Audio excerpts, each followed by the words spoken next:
The morning bell at Henderson High School rang sharp and unforgiving, just like every other sound in 17-year-old Sarah Martinez's world. She stood at the edge of the parking lot, watching streams of students flow toward the brick building, like water finding its course. Her right leg, twisted since birth, made each step a careful calculation. The metal brace beneath her jeans caught the early sunlight, a daily reminder that she moved through life differently than everyone else. Before we jump back in, tell us where you're tuning in from, and if this story touches you, make sure you're subscribed, because tomorrow I've saved something extra special for you. Sarah adjusted her backpack and began the slow journey across the asphalt. Her gait was uneven but determined, each step deliberate. She had learned long ago that rushing only made things worse, drawing more attention to the limp that already set her apart from her classmates. "Look, there goes Hopalong Martinez," came a voice from behind her. Sarah's shoulders tensed, but she didn't turn around.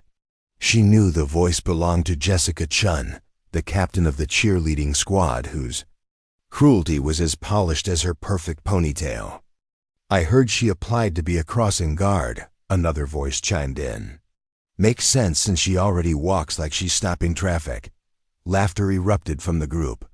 Sarah kept walking, her face burning with familiar shame. The jokes weren't new, but they still cut deep each time. She had endured variations of the same taunt since elementary school, when kids first noticed that her right foot turned inward and her hip dipped with each step. The hallways of Henderson High were a maze of lockers, bulletin boards, and teenage chaos. Sarah navigated them like a ship through rough waters, always aware of the current, always adjusting her course to avoid the worst of the storms. She reached her locker and fumbled with the combination, her hands trembling slightly from the morning's encounter. Rough start to the day? Sarah looked up to see her only real friend, Marcus Thompson, approaching with his usual gentle smile. Marcus was tall and lanky, with kind eyes behind wire-rimmed glasses. He had been her lab partner in chemistry since freshman year, and somehow their friendship had grown beyond the confines of the classroom. "Same as always," Sarah replied, finally getting her locker open. She pulled out her books for first period, organizing them with the methodical precision she applied to everything in her life. Marcus leaned against the adjacent locker. "You know they're just ignorant, right? Jessica Chun peaked in high school. In 10 years, she'll be selling insurance and asking if you want fries with that." Despite herself, Sarah smiled. "You have an interesting view of the future job market." "I'm optimistic about the food service industry," Marcus said with mock seriousness. "But seriously, Sarah, you can't let them get to you every day. You're brilliant. You're going to Columbia next year on a full scholarship to study engineering. You're building bridges while they're burning them." The bell for first period rang, and students began flowing toward their classrooms. Sarah gathered her books and started walking, Marcus falling into step beside her. His longer strides naturally slowed to match her pace, something he did so naturally that Sarah sometimes wondered if he even realized it. "Mrs. Patterson wants to see you after class today," Marcus said as they approached their advanced physics classroom. "Something about the regional science fair." Sarah's heart jumped. She had submitted her project on adaptive prosthetics 3 weeks ago, a design inspired by her own experiences with mobility aids. The project had consumed her evenings and weekends for months, fueled by a determination to create something that might help others like her. "Did she say anything else?" Sarah asked, settling into her seat near the back of the classroom. "Just that it was important," Marcus replied. Taking the seat beside her, Mrs. Patterson entered the room with her usual brisk efficiency, carrying a stack of papers and wearing her characteristic expression of barely contained enthusiasm for all things scientific. She was a small woman in her 50s, with graying hair pulled back in a practical bun and eyes that sparkled when she talked about physics. "Good morning, future Nobel Prize winners," she announced, her standard greeting that never failed to make some students roll their eyes. Today we're diving into the fascinating world of biomechanics. Who can tell me how the human body is essentially a complex machine?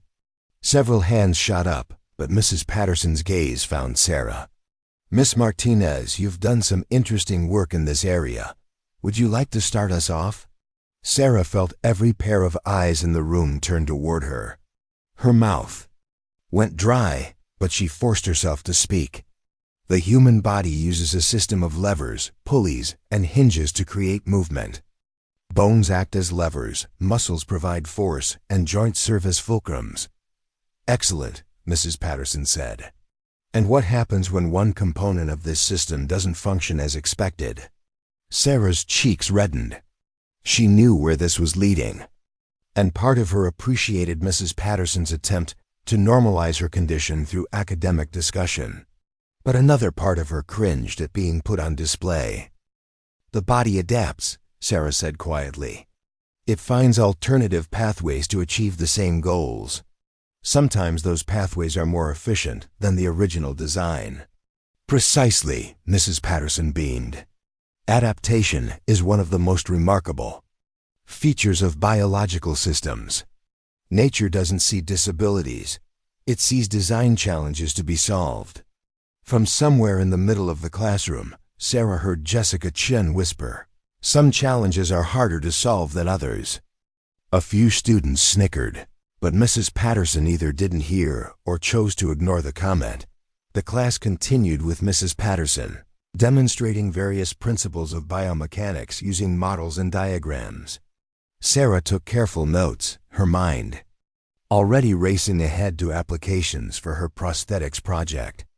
She had been working on a design that would adapt to different terrains automatically, using sensors and micro-adjustments to provide better stability and more natural movement.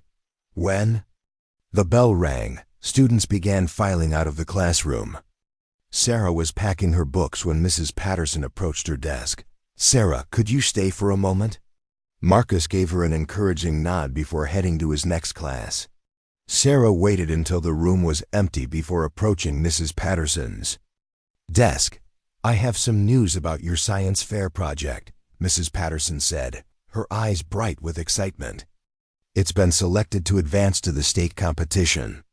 Sarah's books nearly slipped from her hands. "State? Are you serious?" "Dead serious," Mrs. Patterson smiled. "The judges were incredibly impressed with your adaptive prosthetics design. They said it showed real innovation and practical application. More importantly, they want you to present it at the state competition next month." Sarah felt dizzy. The state science fair was held at the University of Chicago, and winners often received full scholarships to prestigious engineering programs. She had dreamed of this moment, but never truly believed it could happen. "There's more," Mrs. Patterson continued. "A representative from the Veterans Administration will be at the state fair. They're looking for young innovators working on mobility solutions. Your project caught their attention." "The VA?" Sarah asked, confused. "They work extensively with wounded veterans who need adaptive technologies," Mrs. Patterson explained. "Your design could have real-world applications for soldiers who've been injured in service." Sarah's mind raced. She had designed her prosthetic system thinking about her own limitations, but she hadn't considered how it might help wounded veterans. The idea that her work could benefit people who had sacrificed so much for their country filled her with a sense of purpose she had never experienced before. "I don't know what to say," Sarah admitted. "Say you'll keep working," Mrs. Patterson encouraged. "You have a gift, Sarah. Don't let anyone convince you otherwise." The rest of the day passed in a blur of classes and congratulations from teachers who had heard the news. Sarah found herself walking with a little more confidence, her limp feeling less like a burden and more like a part of her story that had led her to this moment. Lunch period arrived, and Sarah made her way to the cafeteria. The large room buzzed with conversation and the clatter of trays. She collected her usual turkey sandwich and apple, scanning the room for an empty table.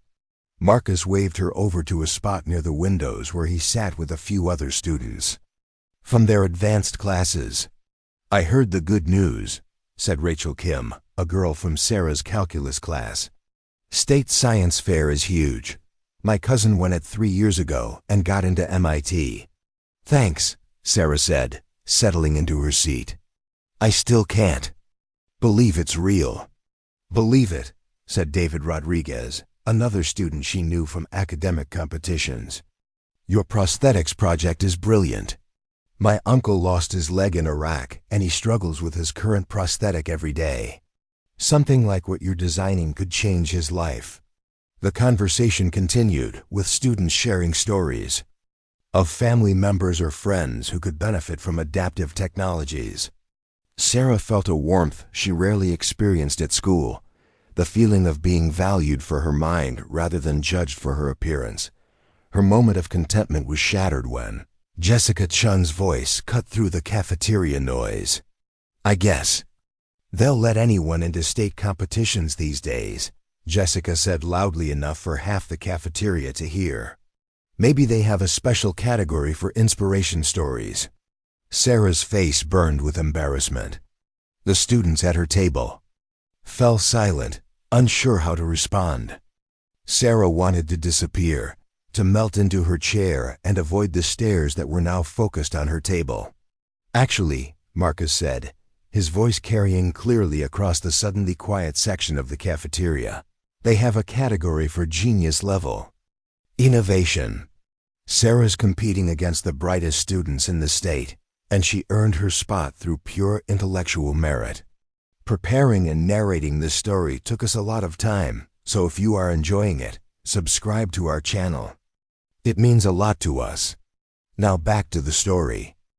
Jessica's perfect smile faltered slightly. "I'm sure she did," she said with fake sweetness. "It's just so inspiring to see people overcome their limitations." The word limitations hung in the air like a weapon. Sarah felt the familiar sting of tears threatening to form, but she blinked them back. She had heard variations of this her entire life, the fake sympathy that was really cruelty dressed up as concern. "The only limitation I see," said a voice from across the cafeteria, "is the limit of your imagination, Jessica." Everyone turned to see who had spoken. A boy Sarah didn't recognize was sitting alone at a table near the back of the cafeteria. He was older than most students, maybe 19 or 20, with sandy brown hair and an intensity in his dark eyes that made the room feel smaller. What caught Sarah's attention immediately was the way he sat, slightly favoring his left side, with his right leg extended in a way that suggested it didn't bend quite right. "I'm sorry, who are you?" Jessica asked, her voice dripping with the authority of someone who was used to controlling social situations. "Name's Daniel Cooper," the boy said, standing slowly. As he rose, Sarah could see he moved with care, as if certain movements caused pain. "I'm a senior. Just transferred here from Chicago." "Well, Daniel," Jessica said with exaggerated patience, "maybe you don't understand how things work here yet, but, oh, I understand perfectly." Daniel interrupted, walking slowly toward their section of the cafeteria. His gait was different. Not a limp exactly, but a careful, measured way of moving that spoke of someone who had learned to work around pain. "I understand that some people think physical differences make someone less capable. I understand that some people confuse cruelty with cleverness." The cafeteria had gone completely silent now. Even the kitchen staff had stopped their clanging to listen. Daniel stopped a few feet from Jessica's table, and Sarah could see something in his eyes that made her think of old soldiers in movies, a weariness that came from seeing too much. "I also understand," Daniel continued, his voice calm but carrying an edge, "that the girl you're mocking just solved a biomechanical engineering problem that could help thousands of people. While you're worried about who's sitting where at lunch, she's changing the world." Jessica's face had gone pale. She looked around for support from her friends, but they seemed as stunned as everyone else by this unexpected confrontation. "You don't know anything about us," Jessica said weakly. I know. Enough, Daniel replied. I know that anyone who finds someone else's success threatening probably doesn't have much success of their own to celebrate. With that, he turned and walked back to his table, leaving behind a silence that seemed to stretch on forever. Slowly, conversations began to resume, but the energy in the room had shifted. Jessica and her friends gathered their things and left quickly. Their usual commanding presence diminished. Sarah stared at Daniel's back, trying to process what had just happened. No one had ever stood up for her like that before. Not with such quiet authority, such unwavering confidence.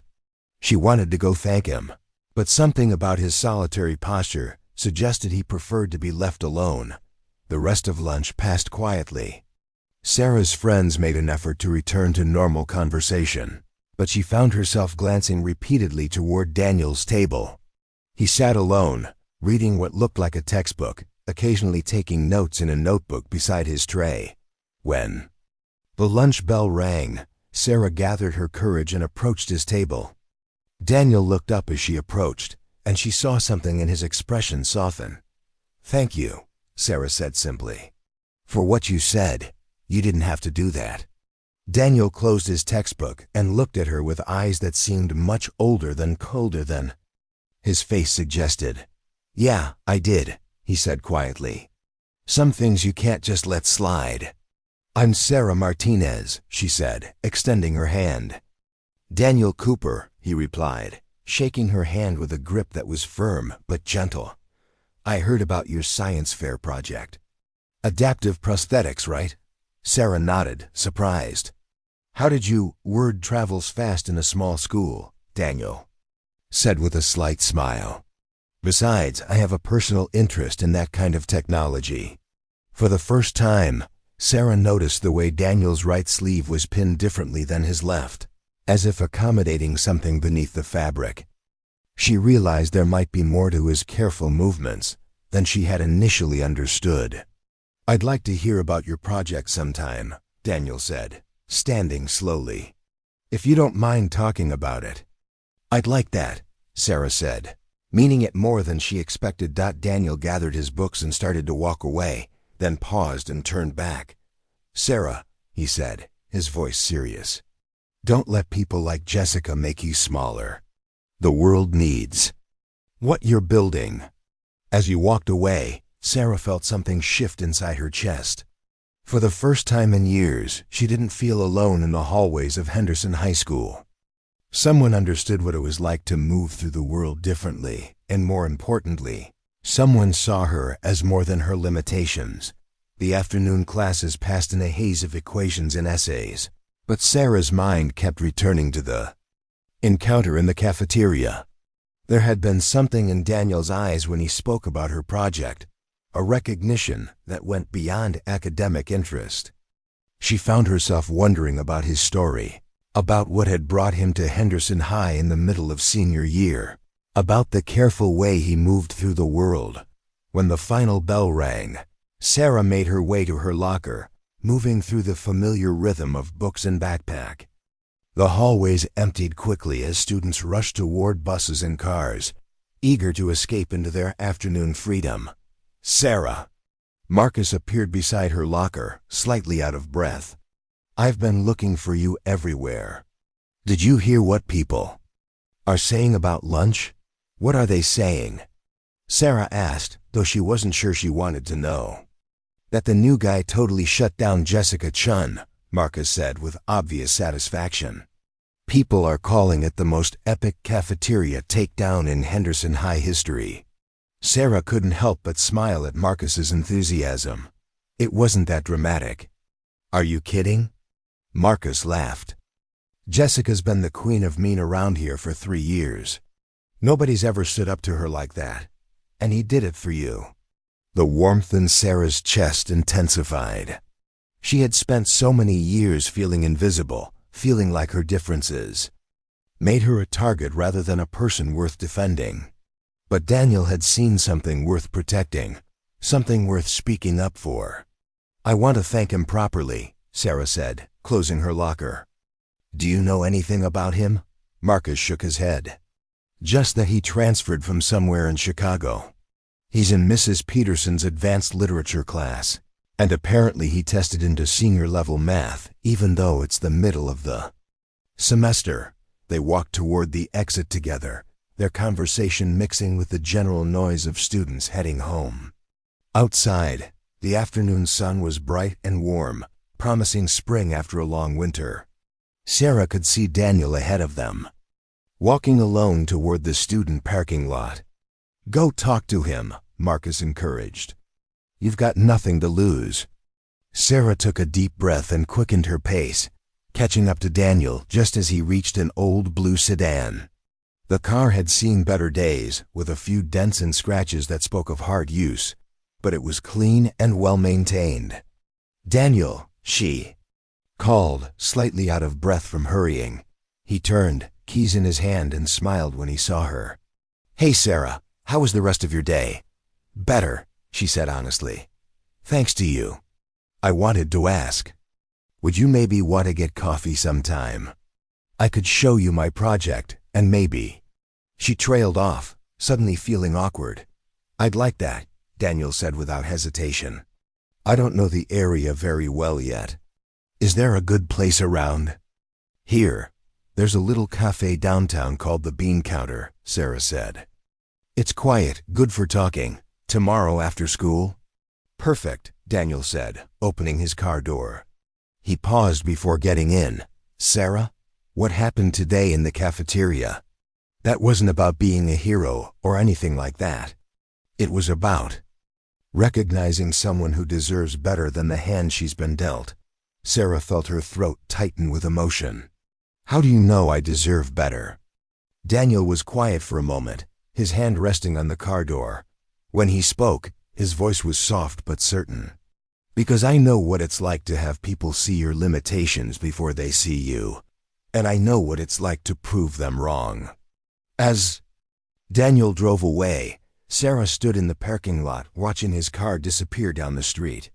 The afternoon sun felt warmer on her face, and for the first time in months, she was genuinely excited about tomorrow. Not just because of the science fair recognition, not just because of the potential for her project to help others, but because someone had seen her as she really was and found her worth defending. The walk home took 20 minutes, winding through quiet residential streets lined with maple trees just beginning to show their spring buds. Sarah's house was a modest two-story colonial with yellow siding and white trim, surrounded by her mother's carefully tended garden. It was the kind of house that looked like home should look, warm and welcoming and slightly imperfect. "Mia, is that you?" Her mother's voice called from the kitchen as Sarah entered through the front door. "Yes, Mama," Sarah replied, dropping her backpack by the stairs and heading toward the sound of sizzling onions and the warm smell of her mother's cooking. Maria Martinez stood at the stove, stirring something in a large pot while simultaneously checking on rice in another pan. She was a small woman with graying black hair pulled back in a bun and hands that were always busy with some task. She had worked double shifts at the textile factory for as long as Sarah could remember, saving every penny for Sarah's college fund. "How was school today?" Her mother asked the same question she asked every day with genuine interest. "Actually," Sarah said, settling onto a stool at the kitchen counter, "it was pretty good. I got some amazing news about my science project." Maria turned from the stove, her face lighting up with the kind of pride that made Sarah's chest tight. With love and gratitude. For the next 20 minutes, Sarah told her mother about the state science fair, about Mrs. Patterson's excitement, about the VA representative who would be there. "I'm Mia," Maria said, wiping her hands on her apron, and coming around the counter to hug her daughter. "I knew this day would come. Your father would be so proud." Sarah leaned into her mother's embrace, breathing in the familiar scent of cooking spices and gentle perfume. Her father had died when she was 12, a construction accident that had turned their world upside down in an instant. He had been the one who encouraged her love of building things, who sat with her for hours as she constructed elaborate structures from blocks and cardboard. "There's something else," Sarah said, pulling back from the hug. "Something happened today that I want to tell you about." She told her mother about Daniel, about the confrontation in the cafeteria, about the way he had stood up for her without being asked. Maria listened with the careful attention she gave to all of Sarah's stories, but Sarah could see something shift in her mother's expression when she described Daniel's careful way of moving. "This boy," Maria said slowly, "he sounds special. But Mia, be careful. Sometimes people who have been hurt carry their pain in ways that are hard to see." "What do you mean?" Sarah asked. Maria returned to the stove, stirring the pot with thoughtful strokes. "Just that kindness often comes from those who know what it's like to need it. That's a beautiful thing, but it can also be complicated." Sarah considered her mother's words as they finished preparing dinner together. There had been something in Daniel's eyes, a depth that suggested experience beyond his years. But there had also been gentleness, a quality that made her feel safe in a way she hadn't experienced before. That evening, Sarah worked on her prosthetics project in the garage her father had converted into a workshop years before. The space was filled with tools and materials, sketches taped to walls, and prototypes in various stages of completion.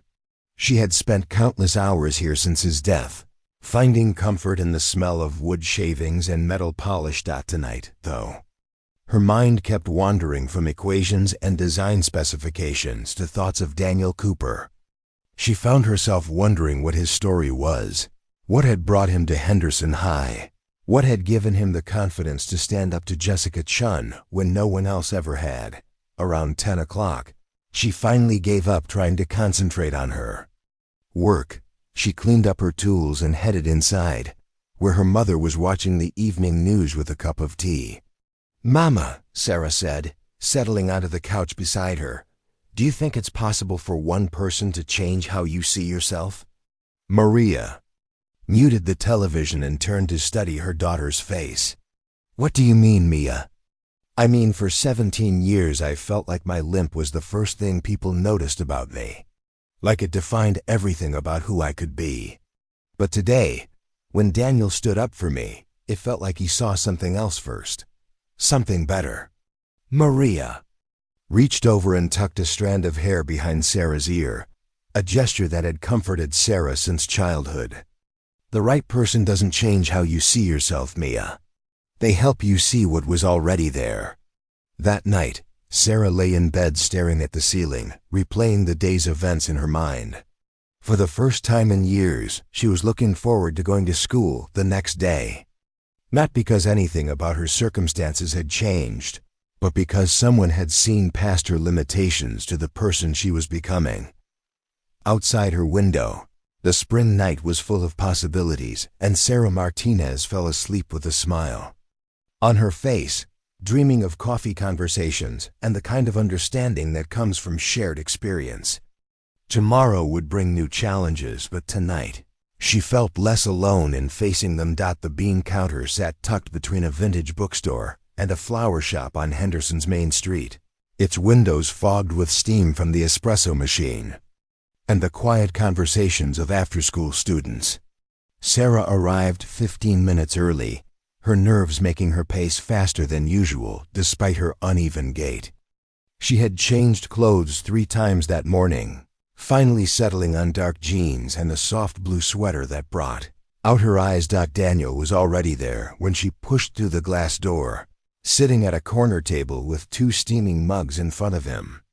He stood when he saw her, and Sarah noticed again the careful way he moved, as if certain positions required consideration before committing to them.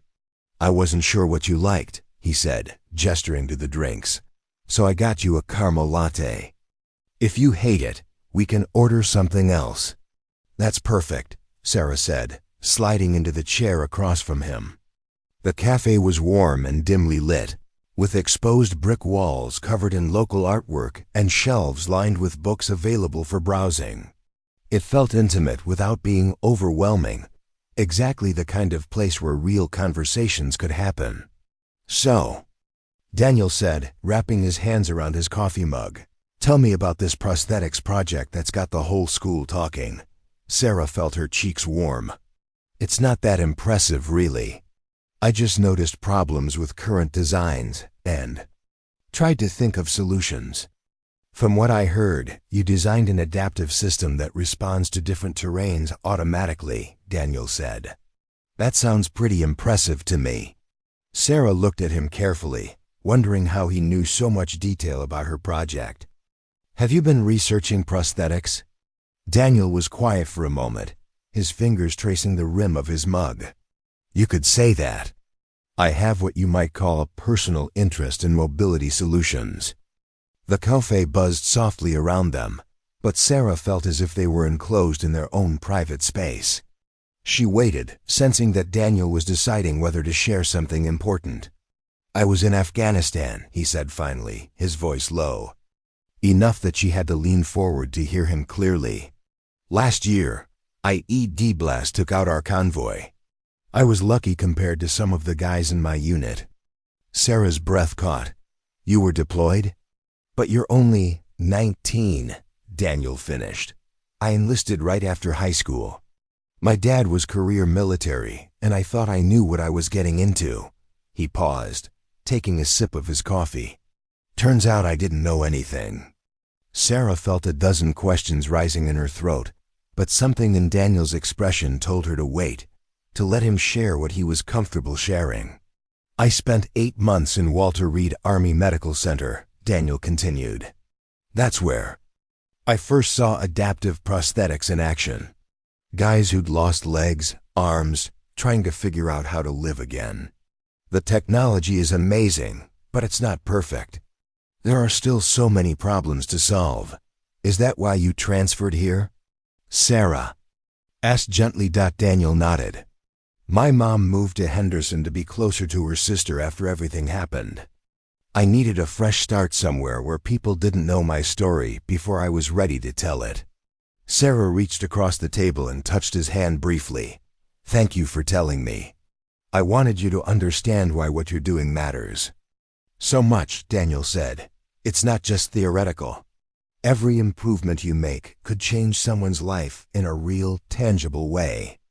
Sarah felt a weight of responsibility settling on her shoulders, but it was a good weight, the kind that came with purpose. What kind of problems did you see at Walter Reed? With the current technology, I mean. Daniel's eyes lit up with interest.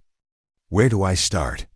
Balance issues on uneven ground, battery life problems with electronic components, skin irritation from prolonged wear, lack of sensory feedback. He paused, realizing he was getting excited. Sorry, I could talk about this all day. Don't apologize, Sarah said quickly.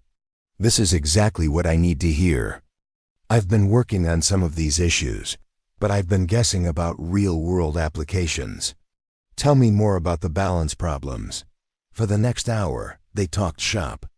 Daniel described scenarios he had witnessed at the medical center, while Sarah sketched ideas on napkins and explained her current design concepts. She found herself more animated than she had been in months, her usual self-consciousness forgotten in the excitement of discussing solutions to real problems. The sensor array you're describing, Daniel said, leaning over one of her sketches, that could revolutionize how prosthetics respond to environmental changes. Have you thought about incorporating machine learning algorithms? Sarah stared at him. You know about machine learning? Daniel grinned, the first completely unguarded expression she had seen from him. I may be a wounded warrior, but I'm also a computer science nerd. I was accepted to MIT before I enlisted. Still planning to go, just taking the scenic route. The revelation shifted something between them. Sarah had been thinking of Daniel as someone who had experienced trauma and was trying to rebuild. But now she saw him as a peer, someone whose intelligence matched her own in different but complementary ways. We should work together, the words came out before Sarah could stop them. I mean, if you want to. Your real-world experience combined with my engineering background. We could actually solve some of these problems. Daniel was quiet for a long moment, studying her face. You realize what you're suggesting. Partnering with the weird transfer student who barely speaks in class and moves like he's made of broken glass? I'm suggesting partnering with someone who understands the problems I'm trying to solve and has the technical knowledge to help solve them, Sarah said firmly. Also, you're not that weird. Mysterious maybe, but not weird. Mysterious? Daniel raised an eyebrow. Sarah felt her cheeks burn. You show up in the middle of senior year. You defend someone you barely know against the school's queen bee. You have military experience and an MIT acceptance letter. And you know about machine learning algorithms. That's the definition of mysterious. Daniel laughed, a sound that transformed his entire face. When you put it like that, I do sound pretty interesting. You are interesting, Sarah said, then immediately felt embarrassed by her directness. The conversation shifted after that, becoming more personal. Daniel told her about growing up on military bases, about never staying in one place long enough to form lasting friendships, about the culture shock of civilian high school after Army life. Sarah shared her own stories of feeling displaced, of being the smart girl with the limp who never quite fit in anywhere. You know what's funny? Daniel said as they gathered their things to leave. I was nervous about coming here today. Why? Sarah asked, genuinely surprised. Because I haven't had a normal conversation with someone my own age in over a year, Daniel admitted. At Walter Reed, everyone was either a patient dealing with trauma or a medical professional trying to help. I forgot what it was like to just talk to someone who sees you as a person first. Sarah felt something warm bloom in her chest. Is that what I do? Yeah, Daniel said softly. That's exactly what you do. They walked out of the cafe together, into the crisp evening air. The main street was quiet except for a few cars and the distant sound of the high school marching band practicing. Sarah realized she felt more comfortable walking beside Daniel than she had with anyone in years. He naturally adjusted his pace to match hers without making a show of it, the same way Marcus did but with something extra, an understanding that came from shared experience. Can I drive you home? Daniel offered as they reached his car. I usually take the bus, Sarah said, then caught herself. But yes, I'd like that. The drive to Sarah's house took 10 minutes through Henderson's quiet residential streets. Daniel drove carefully, checking his mirrors frequently, and Sarah noticed his right leg remained perfectly straight throughout the drive. Nerve damage, he said, catching her looking. Right leg doesn't bend the way it used to. Makes driving interesting, but I'm adapting. Is that why you move so carefully? Sarah asked, then immediately worried she was being too personal. Partly, Daniel said. Also just a habit now. When you've been hurt badly enough, you develop an instinct for self-protection. Takes time to trust your body again. Sarah nodded, understanding more than he might realize. I've never been injured, but I've never trusted my body either. It's always felt like it might betray me at any moment. Daniel pulled into her driveway and turned to look at her. Your body isn't betraying you, Sarah. It's just working differently. There's a difference. The simple statement hit Sarah with unexpected force. She had spent 17 years thinking of her body as broken, as something that needed to be fixed or hidden. But Daniel spoke about difference as if it were neutral, just another variable in the equation of being human. Thank you, she said. Quietly. For today, for yesterday, for seeing me differently than I see myself. I see you the way you actually are, Daniel said. Maybe you just need practice at seeing it too. Sarah got out of the car, then leaned down to speak through the passenger window. Tomorrow's Friday. Want to come over this weekend? I could show you my workshop, and we could start talking seriously about collaborating on this project. I'd like that, Daniel said. Saturday afternoon? Perfect, Sarah said, stepping back from the car. Daniel, I'm really glad you transferred to Henderson. Me too, he said, and Sarah could hear the sincerity in his voice. That evening, Sarah worked in her garage workshop with more focus than she had felt in weeks.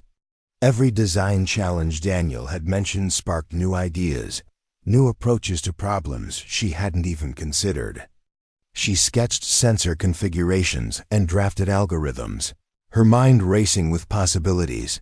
Around 9 o'clock, her mother appeared in the workshop doorway with a plate of homemade cookies and a glass of milk.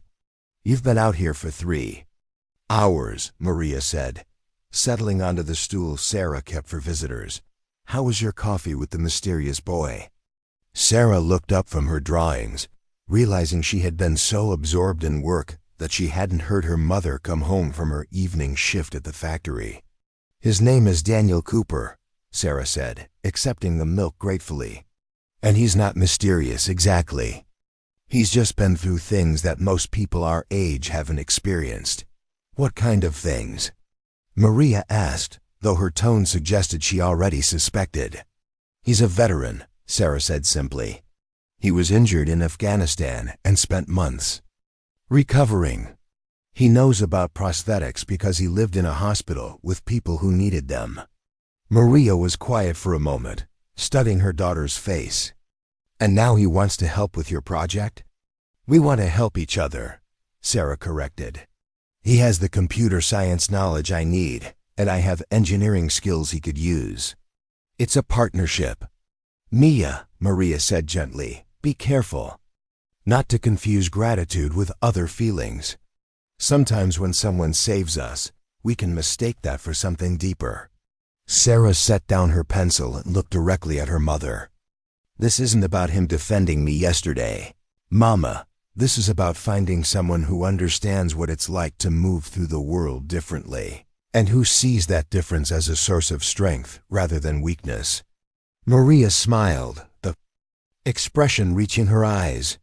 "That's a very grown-up way of thinking about it." "Maybe I'm growing up," Sarah said that Friday at school passed in a blur of anticipation. Sarah found herself looking for Daniel in the hallways, but their schedules only intersected at lunch. When she spotted him at his usual solitary table, she gathered her courage and approached. "Mind if I sit?" she asked. Daniel looked up from his book, his face brightening. "I was hoping you would." They ate together, talking about everything except the prosthetics project. Daniel told her about his morning calculus class, where he had solved a problem the teacher had marked as extra credit. Sarah shared the news that Mrs. Patterson wanted to arrange practice presentations for the state science fair. "Will you come with me?" Sarah asked suddenly. "To the state fair, I mean. I know you don't officially have anything to do with the project, but I could really use the moral support." Daniel was quiet for a moment. "You realize that would mean explaining who I am and why I'm there." "You're my research partner," Sarah said simply. "And my friend. That's enough explanation." "Research partner," Daniel repeated slowly. "I like the sound of that." After lunch, Sarah walked to her advanced physics class with more confidence than she had felt in months. Other students nodded to her in the hallways, word having spread about her state science fair selection. For the first time, she felt like she belonged at Henderson High, like she had a place in the social ecosystem that wasn't defined by her Limp. Mrs. Patterson spent the class period discussing presentation techniques, using Sarah's upcoming state competition as a case study. Sarah felt nervous being the center of attention, but also proud. Her work was good enough to serve as an example for other students. "The key to a successful presentation," Mrs. Patterson explained, "is to connect your technical knowledge to real-world applications." "Sarah, you mentioned yesterday that your prosthetics design could help veterans. Can you elaborate on that?" Sarah stood, feeling the familiar flutter of nerves that came with public speaking. "I've learned that current prosthetic technology has limitations that affect daily life. Balance issues, battery problems, lack of sensory feedback. My design addresses these issues through adaptive sensors and machine learning algorithms that respond to environmental changes in real time." "Excellent," Mrs. Patterson said. "And what inspired this particular focus?" Sarah hesitated, then decided on honesty. I have personal experience with mobility challenges, and I've recently had the opportunity to learn from someone who's worked directly with veterans who use prosthetics. Understanding real-world applications has helped me refine my design. Collaboration is essential in engineering, Mrs. Patterson noted. Will your collaborator be presenting with you at State? I hope so, Sarah said, sitting back down. We work well together. The rest of the day passed quickly, with Sarah barely containing her excitement about Saturday's workshop session with Daniel. She had prepared a detailed presentation of her current prototypes and a list of questions about the challenges he had observed at Walter Reed. That evening, she organized her garage workshop, laying out her sketches and prototypes in logical order.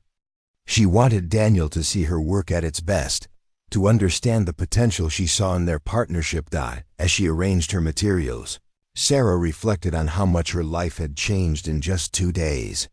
She had gone from feeling isolated and mocked to having a research partner who understood both her technical challenges and her personal struggles. More importantly, she had found someone who saw her differences as assets rather than limitations. The workshop smelled of wood polish and metal shavings, familiar scents that had always comforted her. But tonight, they carried the promise of something new, something bigger than anything she had attempted alone. Tomorrow she would show Daniel her life's work, and together they would begin building something that could genuinely help people. Outside, the spring evening was full of possibilities, and Sarah Martinez fell asleep that night, with blueprints dancing in her head and the anticipation of partnership filling her dreams. For the first time in years, she wasn't facing her challenges alone, and the difference felt revolutionary. Saturday morning arrived bright and clear, perfect weather for new beginnings. Sarah spent an hour in the workshop making final preparations, then another hour changing clothes and trying to calm her nerves. She had never shown her work to someone whose opinion mattered so much, someone who would understand both the technical challenges and the human impact of what she was trying to accomplish. Daniel arrived precisely at 2 o'clock, carrying a laptop bag and wearing jeans and a Henderson High t-shirt that made him look younger, more like the student he was supposed to be. Sarah met him at the front door, her excitement overriding her nervousness. Ready to see where the magic happens? She asked, leading him through the house toward the garage. Lead the way, Daniel said, his anticipation matching her own. The garage workshop was Sarah's sanctuary, her father's tools hanging neatly on pegboards, workbenches covered with prototypes in various stages of completion, and walls lined with sketches and calculations. It was the physical manifestation of her dreams, and sharing it felt like opening her heart. Daniel stopped just inside the doorway, his eyes taking in everything with the attention of someone who understood what he was seeing. Sarah, he said quietly, this is incredible. The admiration in his voice made Sarah's chest tight with pride and possibility. This was just the beginning. Daniel spent 20 minutes examining every prototype, every sketch, every calculation, pinned to Sarah's workshop walls. His questions were precise and thoughtful, revealing a depth of technical knowledge that surprised even Sarah. When he finally set down the latest sensor array prototype, his expression was one of genuine amazement. You've solved problems that multi-million-dollar companies are still struggling with, he said, running his fingers along the lightweight aluminum frame of her adaptive joint system. This pressure-sensitive feedback mechanism alone could revolutionize prosthetic comfort. Sarah felt warmth spread through her chest. It's just the beginning. With your real-world experience and programming expertise, we could refine these designs into something truly functional. Daniel pulled his laptop from his bag and set it on the workbench. Show me your current algorithms. I want to see how you're processing the sensor data. For the next 2 hours, they worked side by side, Sarah explaining her engineering principles while Daniel suggested improvements to her code. Their collaboration felt natural, almost effortless, as if they had been working together for years, rather than days. The machine learning component needs more training data, Daniel said, scrolling through lines of code.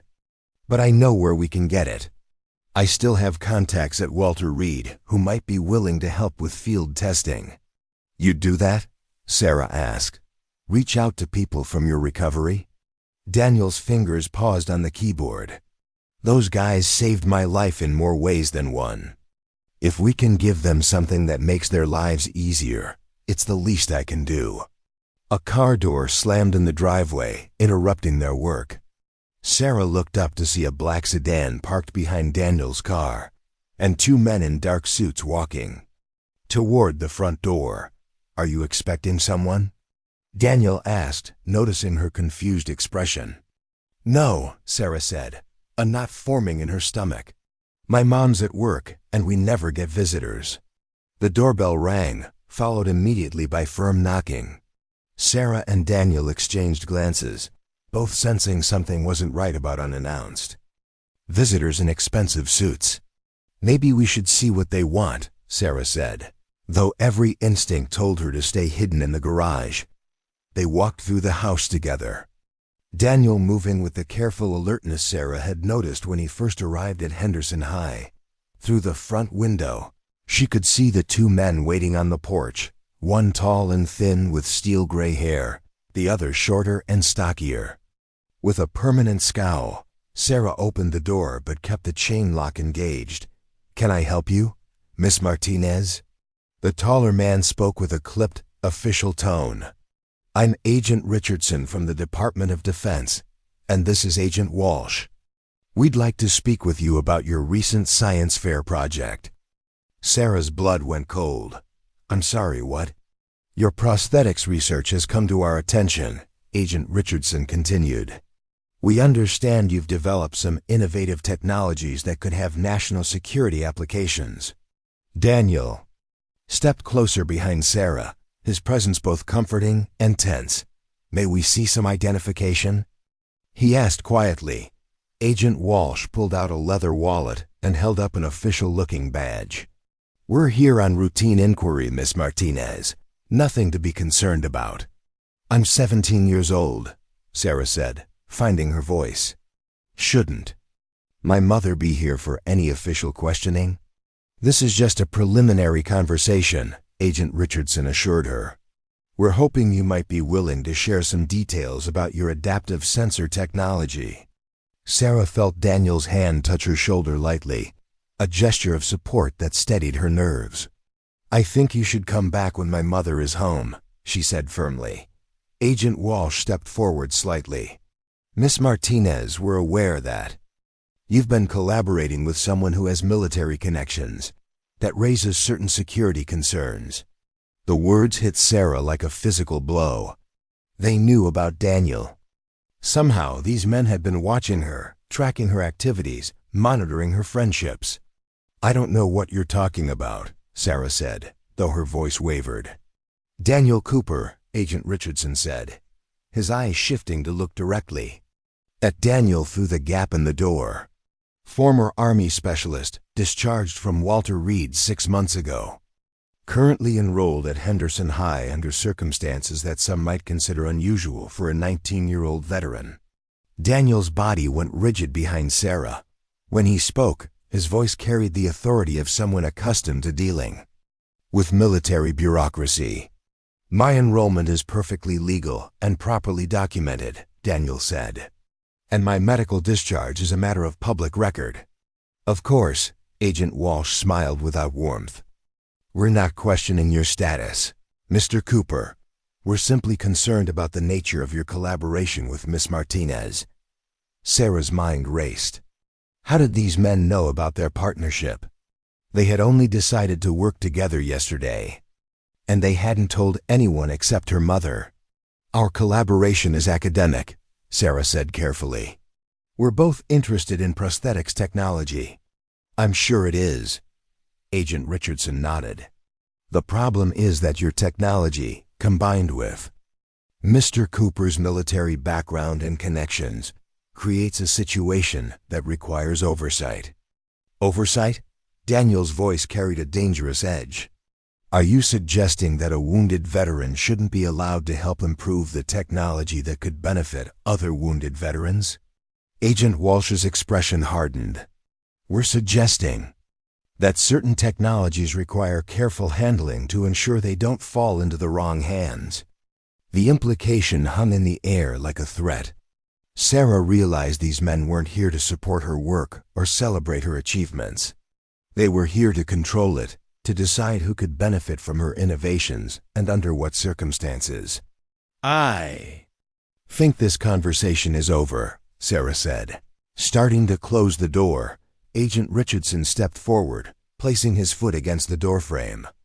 Miss Martinez, I hope you understand that refusing to cooperate could complicate your acceptance to Columbia University.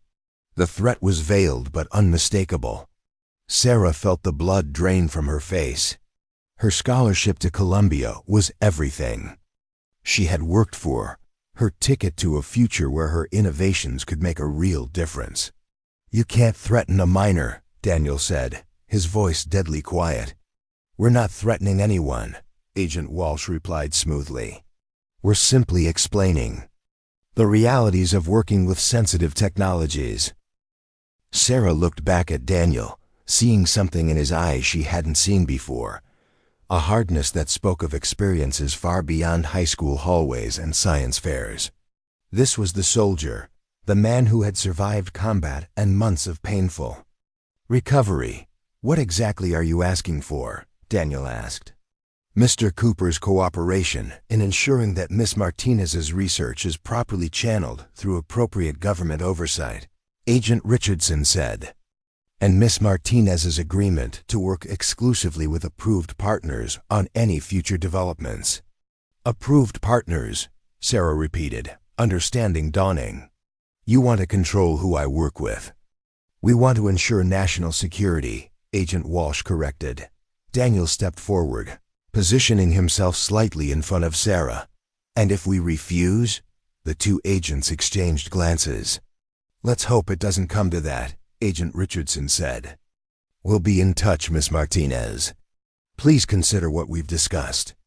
They turned and walked back to their car, leaving Sarah and Daniel standing in the doorway watching them drive away. Sarah realized she was shaking, though whether from anger or fear, she couldn't tell. Close the door, Daniel said quietly. We need to talk. Sarah locked the door and led Daniel back to the kitchen, where they sat across from each other at the small table. The comfortable partnership they had been building all afternoon felt fractured, replaced by something more complicated and dangerous. How did they know about us? Sarah asked. We literally just decided to work together yesterday. Daniel was quiet for a long moment, his jaw tight with tension. There are ways to monitor communications, especially if someone is flagged in the system. Are you flagged? Sarah asked, though she was beginning to suspect the answer. Probably. Daniel admitted. Not for anything I did wrong, but because of what happened to my unit in Afghanistan. There were complications with our mission. Questions about equipment failures that led to the IED explosion. Sarah felt a chill run down her spine. What kind of complications? Daniel stood and walked to the window, checking the street before answering. The kind that makes certain people in the government very nervous when wounded veterans start working with advanced technology developers. I don't understand, Sarah said, though part of her was beginning to. Daniel returned to the table, his expression grim. My unit was field testing experimental equipment when we were hit. Equipment that was supposed to protect us but failed catastrophically. The official report blamed human error, but several of us suspected the technology itself was flawed.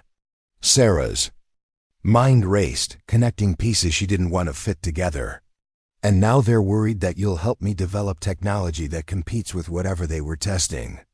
Or that I'll use your innovations to prove that their equipment was faulty, Daniel said.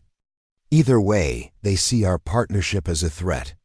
The weight of the situation settled on Sarah like a heavy blanket. Her life's work, her dreams of helping people, her scholarship to Columbia, All of it was suddenly at risk because she had dared to collaborate with someone the government considered problematic. "What do we do?" she asked. Daniel reached across the table and took her hand. "We don't let them intimidate us. Your technology is too important to let bureaucrats control it. But my scholarship is based on your merit, not their approval," Daniel said firmly. "They're counting on you being too scared to fight back." Sarah looked into Daniel's eyes and saw determination mixed with something else. Protection. He was willing to stand between her and these faceless agents, just as he had stood up to Jessica Chun in the cafeteria. But this time, the stakes were much higher. "This isn't just about technology, is it?" Sarah asked. "This is about you, about what happened to your unit." Daniel was quiet for so long that Sarah thought he might not answer. When he finally spoke, his voice was barely above a whisper. 3 guys in my unit didn't make it home. Good guys with families, dreams, futures ahead of them. The equipment that was supposed to save them failed, and the company that made it covered it up. If your technology can prevent other soldiers from dying because of faulty equipment, then yes, this is about more than just prosthetics. Sarah felt tears stinging her eyes. She had started this project thinking about her own limitations, then expanded it to help other people with mobility challenges. She had never considered that her work might be connected to life and death decisions on battlefields halfway around the world. "I'm scared," she admitted. "Good," Daniel said. "Fear keeps you careful. But don't let it stop you from doing what's right." They spent the rest of the afternoon discussing options. Daniel suggested they continue their work but be more careful about communications. Sarah proposed reaching out to Mrs. Patterson for advice. They agreed to document everything carefully and keep backup copies of all their research in multiple locations. As evening approached, Daniel prepared to leave. "I want you to be extra careful this week," he said as they stood by his car. "Don't work alone in the garage after dark, and if anyone else approaches you about the project, call me immediately." "What about you?" Sarah asked. "Are you going to be safe?" Daniel's smile was grim. "I've survived worse than government bureaucrats." That night, Sarah lay in bed staring at the ceiling, her mind churning with everything that had happened. The exciting collaboration she had imagined was now shadowed by threats and government interference. But underneath her fear, she felt something else growing. Determination. Her technology could help people. Real people with real problems, not just abstract patients in theoretical scenarios. If government agents wanted to control her work, it probably meant she was onto something important, something that threatened established interests. She thought about Daniel's words, about the soldiers who hadn't made it home because of faulty equipment. She thought about the veterans at Walter Reed struggling with inadequate prosthetics. She thought about her own years of feeling limited by a body that worked differently. By morning, Sarah had made a decision. She wouldn't be intimidated into abandoning her work or accepting restrictions on who she could collaborate with. If the government wanted to control her technology, they would have to prove they deserved that control. But first, she needed to understand exactly what she was up against.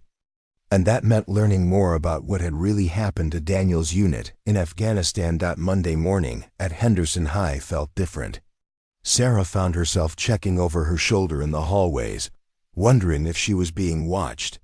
The casual conversation with classmates felt forced, as if she was performing normalcy while her real life had suddenly become something out of a spy thriller. Daniel wasn't at school. Sarah waited for him at his usual lunch table, growing increasingly worried as the minutes passed. Finally, Marcus approached with a concerned expression. "Looking for your mysterious friend?" Marcus asked, sitting down across from her. "He's not mysterious," Sarah said automatically, then realized how defensive she sounded. "Sarah, is everything okay? You seem really tense today." Sarah looked at Marcus, her oldest friend, and realized she couldn't explain what was happening without putting him at risk too. "I'm fine, just nervous about the state science fair." Marcus didn't look convinced, but he didn't push. They ate lunch together while Sarah's mind raced with worry about Daniel's absence.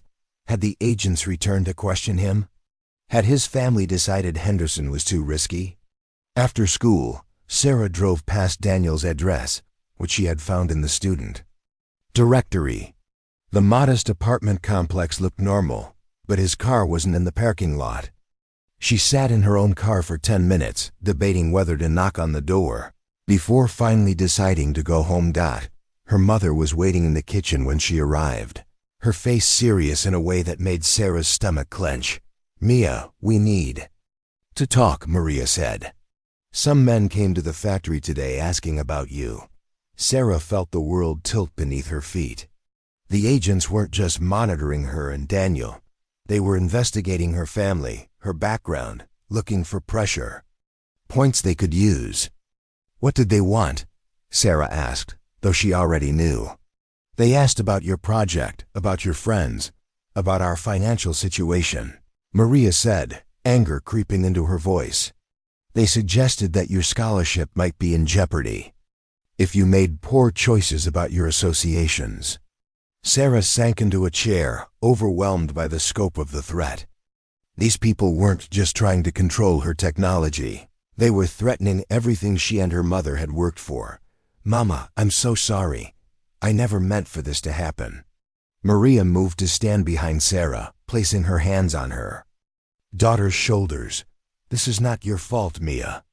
You've done nothing wrong." "But Daniel, from what you've told me, Daniel is a good boy who's been through terrible things," Maria said firmly. "If powerful people are trying to keep you apart, maybe it's because together you threaten something they want to protect." Sarah looked up at her mother, seeing strength in her weathered face that reminded her why she had always felt safe in this house, even when the rest of the world felt hostile. "What do we do?" Sarah asked. "We fight," Maria said simply. "But we fight smart." That evening, Sarah's phone finally rang. Daniel's voice was tense but controlled when she answered. "Are you okay?" he asked immediately. "I'm fine. Where were you today?" "I was worried." "Family meeting with lawyers," Daniel said grimly. "My mom got a visit from some federal agents suggesting that my association with you might violate the terms of my medical discharge." Sarah felt sick.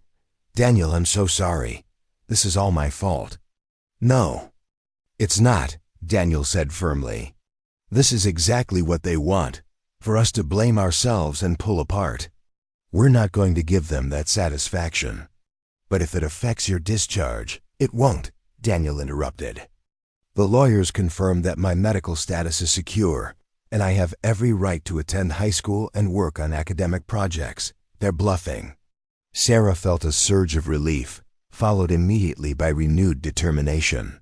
"So what's our next move?" "We document everything," Daniel said. "Every contact, every threat, every attempt at intimidation. And we make sure our research is protected." "Protected how?" "By making sure it's not just ours anymore," Daniel said. "Tomorrow we're going to start sharing our work with people who can't be intimidated or silenced." As Sarah hung up the phone, she realized that the scared girl who had been digging her father's grave alone just days ago was gone. In her place was someone ready to fight for her dreams, her friends, and her right to use her talents to help others. The hidden threat had revealed itself, but Sarah Martinez was no longer walking through this challenge alone, and that made all the difference. Tuesday morning brought an unexpected visitor to Henderson High School. Dr. Elena Vasquez from the University of Chicago stood in Mrs. Patterson's classroom, her presence commanding immediate attention from every student. She was a small woman with silver-streaked hair and intelligent dark eyes, wearing a navy blazer that spoke of academic authority.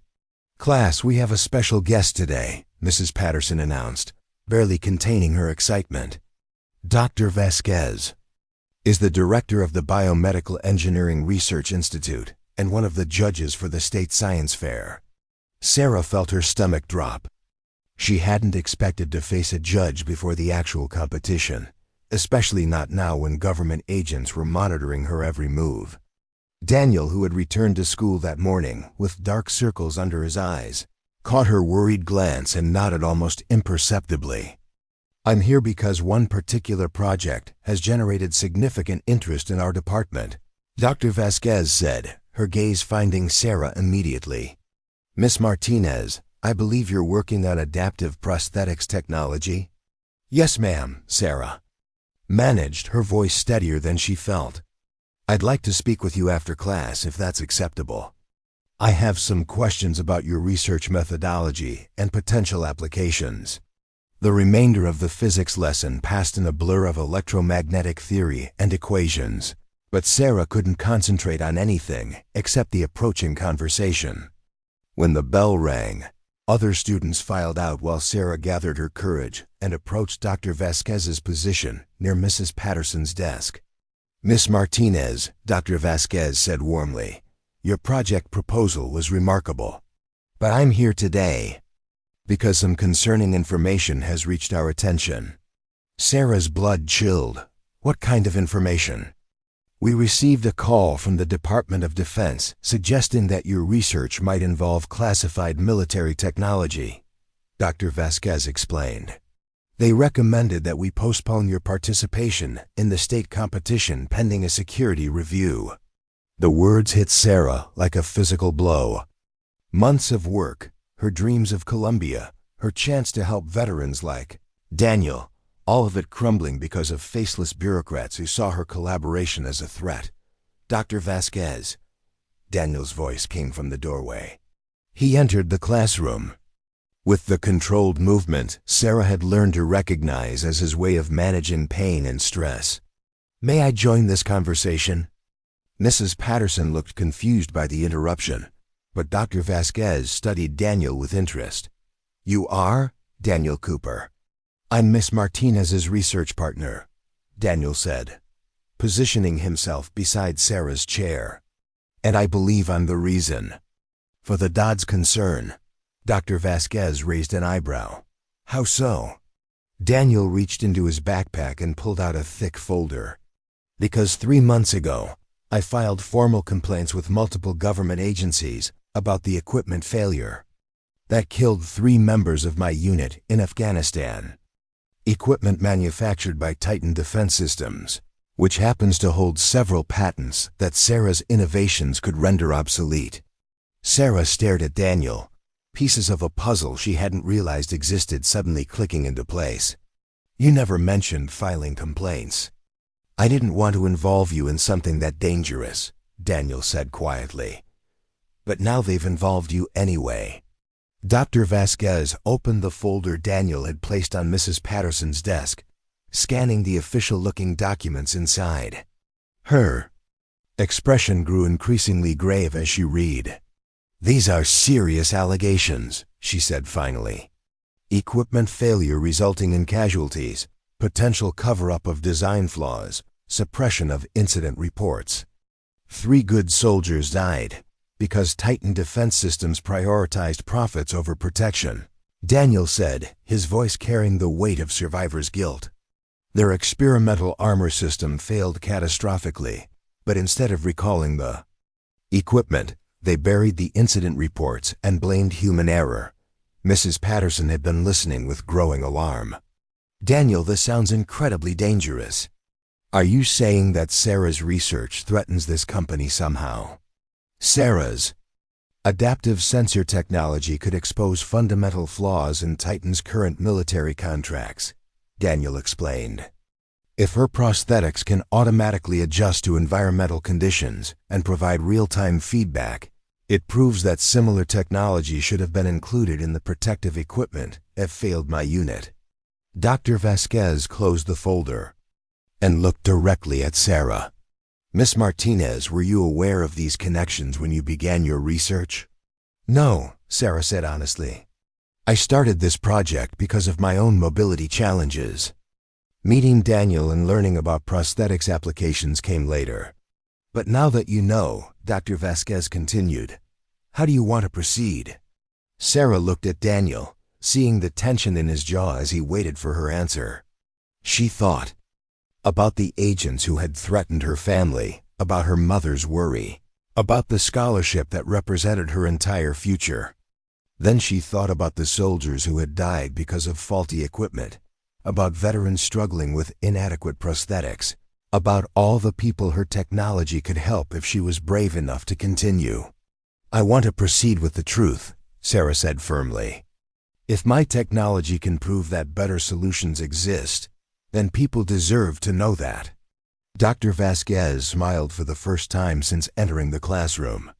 "That's exactly what I hoped you would say. I'm sorry?" Sarah asked, confused. "Miss Martinez, Daniel, I should explain why I'm really here," Dr. Vasquez said, pulling out her phone and showing them a news article. This morning, the Chicago Tribune published an investigative piece about defense contractor negligence in Afghanistan. Your complaints, Daniel, provided crucial evidence for their investigation. Daniel stared at the phone screen, his face pale. How did reporters get access to classified complaint files? They didn't, Dr. Vasquez said. But they had other sources, including families of the soldiers who died. Families who had been asking questions for months and finally found someone willing to listen. Sarah read the headline over Daniel's shoulder, "Faulty military equipment. Linked to soldier deaths, defense contractor under federal investigation." Below, it was a smaller subheading, "Local students' innovation highlights technology gaps." "They mentioned me?" Sarah asked, incredulous. The article explains how current prosthetics technology demonstrates that sensors and adaptive systems existed, but weren't implemented in military equipment, Dr. Vasquez said. Your work provides proof that the technology failures weren't inevitable. Daniel sank into a chair, overwhelmed. The families of the guys who died, they read my complaints? More than that, Dr. Vasquez said gently. They want to meet you. And they want to support Sarah's research as a memorial to their sons. The classroom fell silent except for the distant sounds of students in the hallway. Sarah felt the magnitude of the situation settling over her like a heavy blanket. Her science fair project had somehow become evidence in a federal investigation of military contractor fraud. What does this mean for the state competition? Mrs. Patterson asked practically. It means, Dr. Vasquez said, that instead of facing government pressure to withdraw, Sarah will be presenting her work under the protection of public interest and media attention. It's much harder to intimidate someone when their story is front page news. Sarah felt a mixture of relief and terror. But what about Titan defense systems? Won't they try to stop us? They'll try, Daniel said, standing and walking to the window. But now they have to do it in public, with reporters watching. Dr. Vasquez gathered her materials and prepared to leave. I have one more piece of news. The University of Chicago would like to offer both of you early admission to our biomedical engineering program, with full scholarships funded by a grant specifically designated for military-related medical research. Sarah's mouth fell open. Both of us? Your partnership has already produced remarkable results, Dr. Vasquez explained. Daniel's real-world experience combined with your innovative engineering creates exactly the kind of collaboration we want. To support. After Dr. Vasquez left, Sarah and Daniel sat in the empty classroom trying to process everything that had happened. The morning had begun with fear and uncertainty, but now they faced a completely different landscape, one where their work was protected and supported rather than threatened. I can't believe you filed those complaints without telling me, Sarah said finally. Daniel turned from the window, his expression apologetic. I was trying to protect you. I never imagined it would lead to a newspaper investigation. What changed? Why did the families come forward now? Because someone finally gave them proof that their sons' deaths could have been prevented, Daniel said quietly. My technical reports showed that the equipment failures weren't random accidents. They were predictable failures that should have been caught during testing. Sarah stood and walked to the whiteboard where Mrs. Patterson had written the days. Electromagnetic equations. The orderly progression of mathematical relationships felt comforting after the chaos of revelations and implications. "Daniel," she said without turning around, "what haven't you told me about your injury?" The question hung in the air for a long moment. When Daniel finally answered, his voice was barely above a whisper. "I wasn't just a victim of the equipment. Failure, Sarah. I was the one who discovered it." Sarah turned to face him, seeing pain in his expression that went beyond physical injury. "The day before the IED explosion, I filed a report about stress fractures in the armor plating," Daniel continued. "I documented weak points that could fail under impact. My commanding officer said he would forward it up the chain, but the next day we were ordered out on patrol wearing the same faulty equipment." "They ignored your report," Sarah said, understanding dawning. "Worse than that," Daniel said bitterly. "They specifically assigned my unit to a high-risk patrol zone while knowing the equipment was compromised. When the IED went off, the armor failed exactly where I had predicted it would." Sarah felt sick imagining the betrayal Daniel must have experienced. "They used you as test subjects. 3 guys died proving my report was correct," Daniel said. "And then the official investigation blamed the failures on operator error and unexpected blast conditions. The pieces of the puzzle were finally complete." Daniel's careful movements, his protective instincts, his determination to help with her project, all of it stemmed from a need to prevent other soldiers from dying because of preventable equipment failures. "Is that why you can't bend your right leg?" Sarah asked gently. Daniel nodded. "Shrapnel went through the weak point one had identified. If the armor had been properly reinforced, I would have walked away with minor injuries instead of spending 8 months learning to walk again." Sarah crossed the room and took Daniel's hands in hers. "I'm so sorry. And I'm so angry that they tried to cover it up." "The cover-up is what made me fight back," Daniel said. "I could accept being injured in combat. I couldn't accept other soldiers dying from the same preventable failures. And now your fight is helping my research reach people who need it," Sarah said. "Maybe that's what this partnership was always supposed to be about." Daniel squeezed her hands gently. "Maybe it is." They left school together that afternoon, but instead of going directly home, Daniel drove to a small cemetery on the outskirts of Henderson. He led Sarah to a quiet section under old oak trees where 3 simple military headstones stood in a neat row. "Marcus Thompson, age 22," Daniel read from the first stone. "James Rodriguez, age 19. Kevin Chun, age 23. Sarah stared at the names, realizing these weren't just abstract casualties in Daniel's story. They were real. People who had been sons, brothers, friends. "I come here sometimes when I need to remember why this matters," Daniel said. "They trusted the equipment to protect them, and it failed when they needed it most." "What were they like?" Sarah asked. Daniel's face softened with memory. "Marcus was funny, always making jokes to keep morale up. James was the youngest in our unit, but he worked harder than anyone to prove himself. Kevin was getting married when we came home. He carried his fiancée's picture everywhere." Sarah knelt and placed her hand on Kevin's headstone, feeling the weight of names carved in granite. These young men had died because corporate executives prioritized profits over protection, because bureaucrats valued contracts over lives. "Daniel," she said, standing and turning to face him, "I want you to know something. Whatever we create together, whatever our technology accomplishes, it's going to honor their memory." "How?" Daniel asked.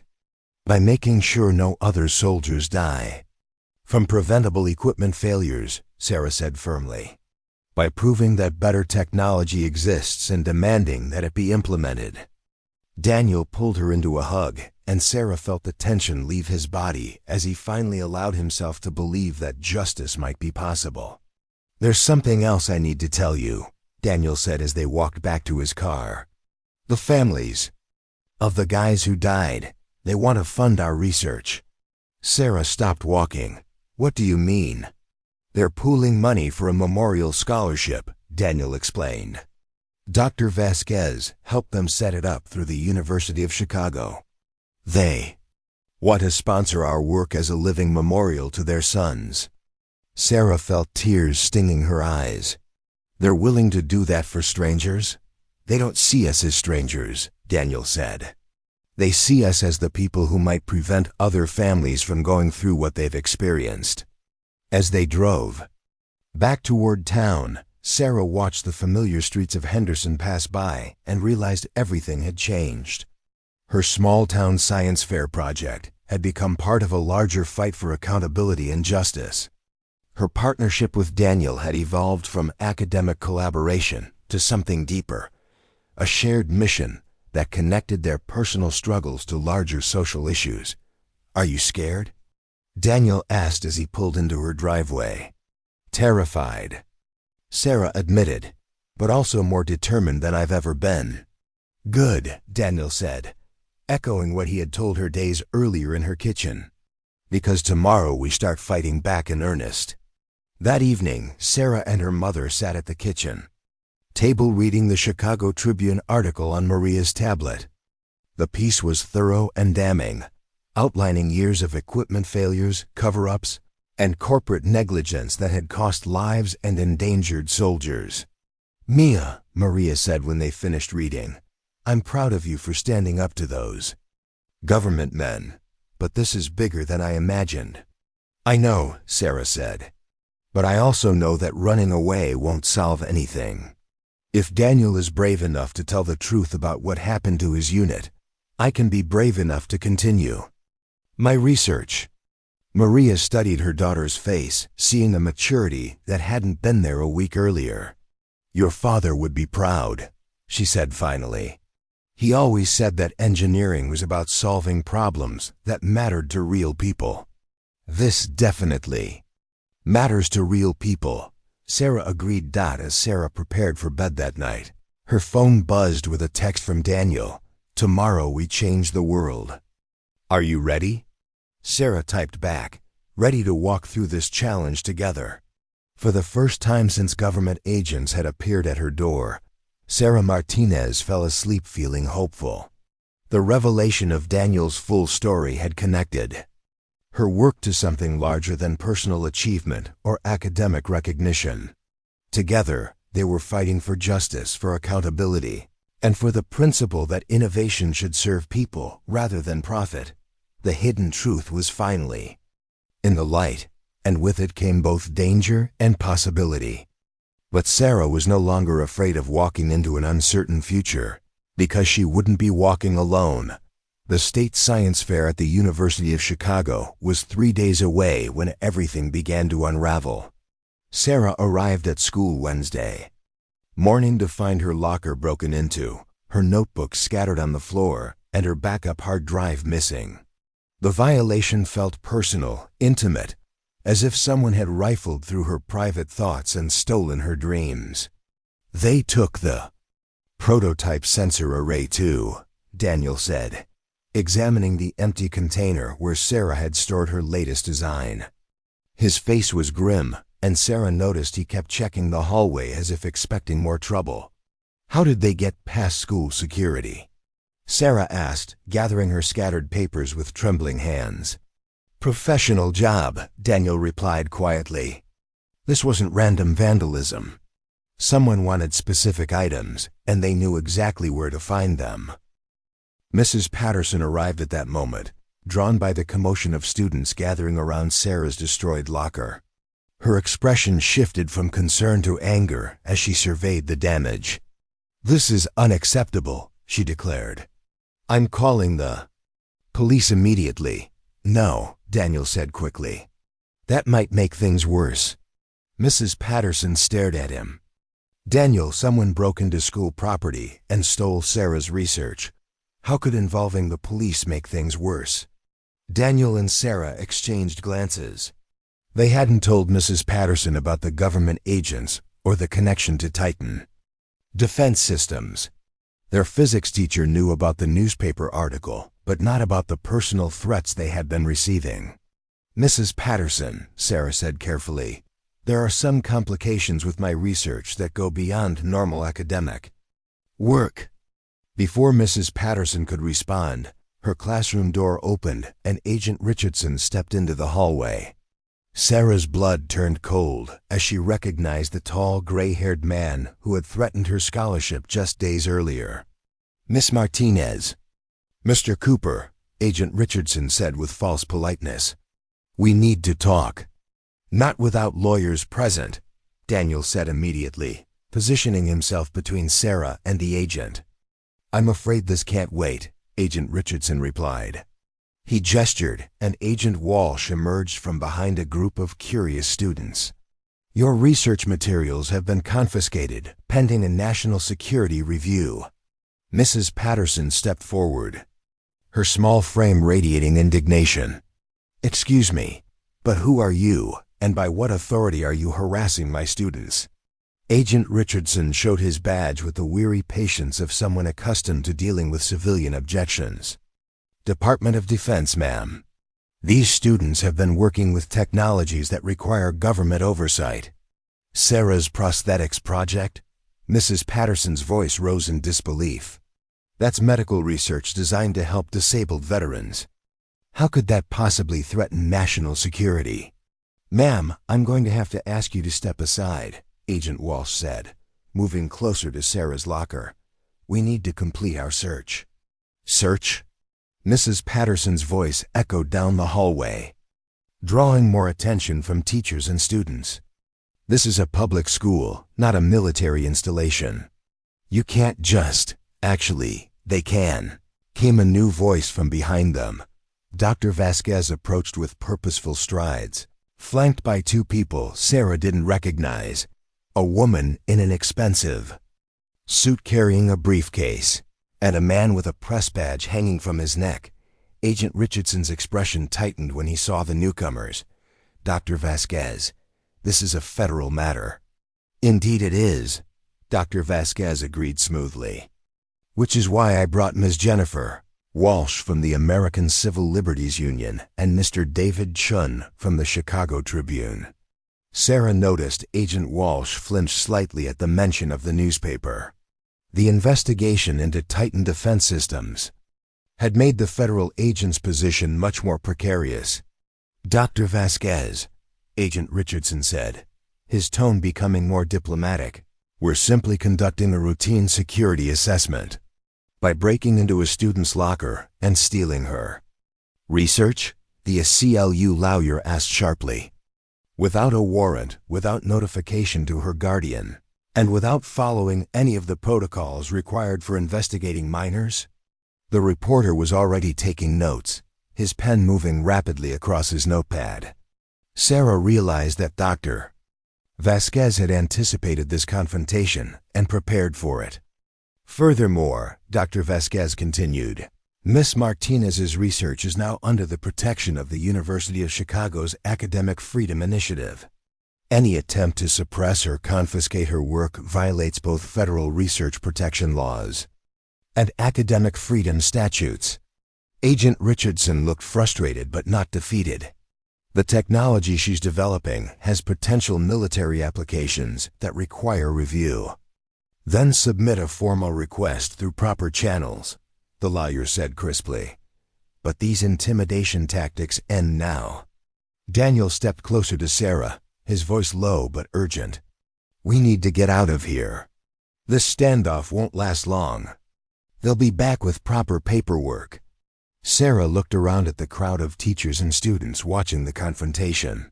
Her small science project had become a public spectacle, drawing federal agents and civil rights lawyers into the hallways of Henderson High School.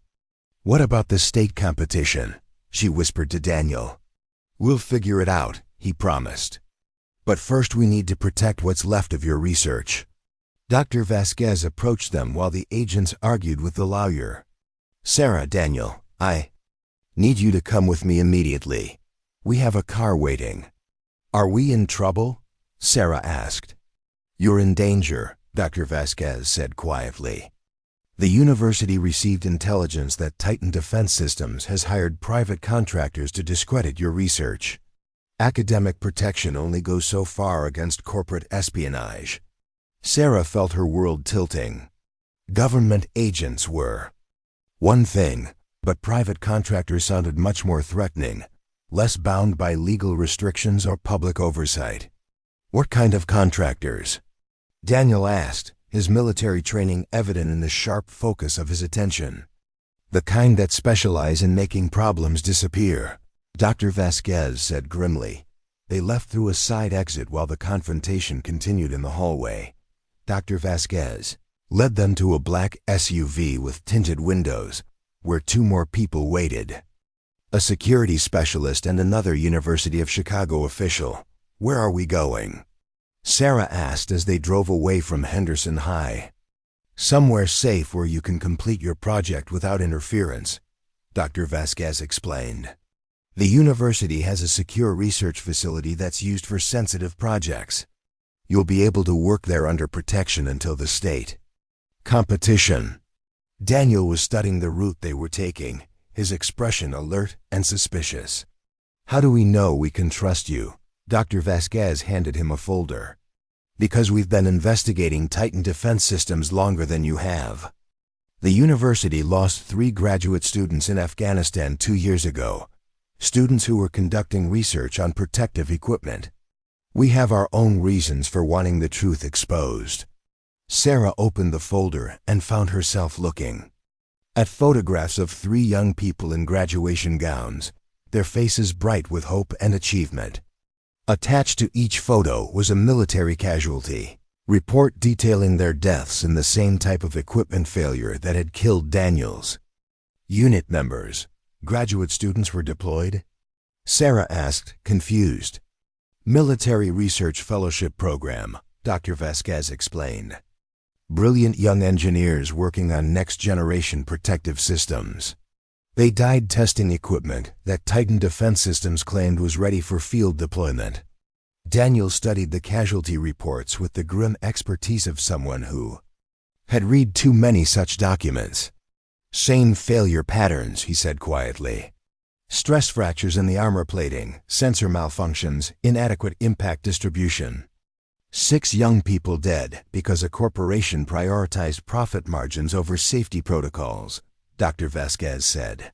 Your research threatens to prove that better solutions existed all along. The SUV pulled into an underground garage beneath a modern glass building on the University of Chicago campus. Sarah had never seen a research facility like this one.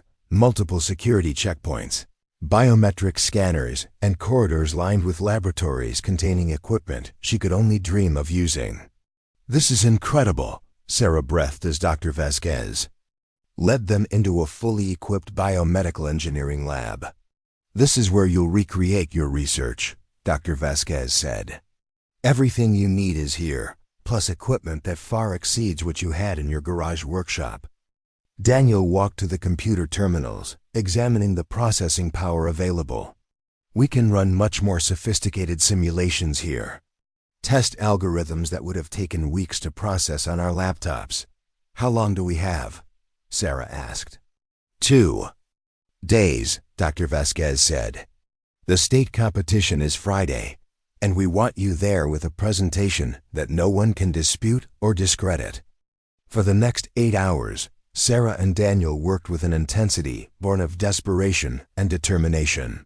The sophisticated equipment allowed them to test theories they had only been able to imagine before, and their design evolved rapidly under the pressure of the deadline.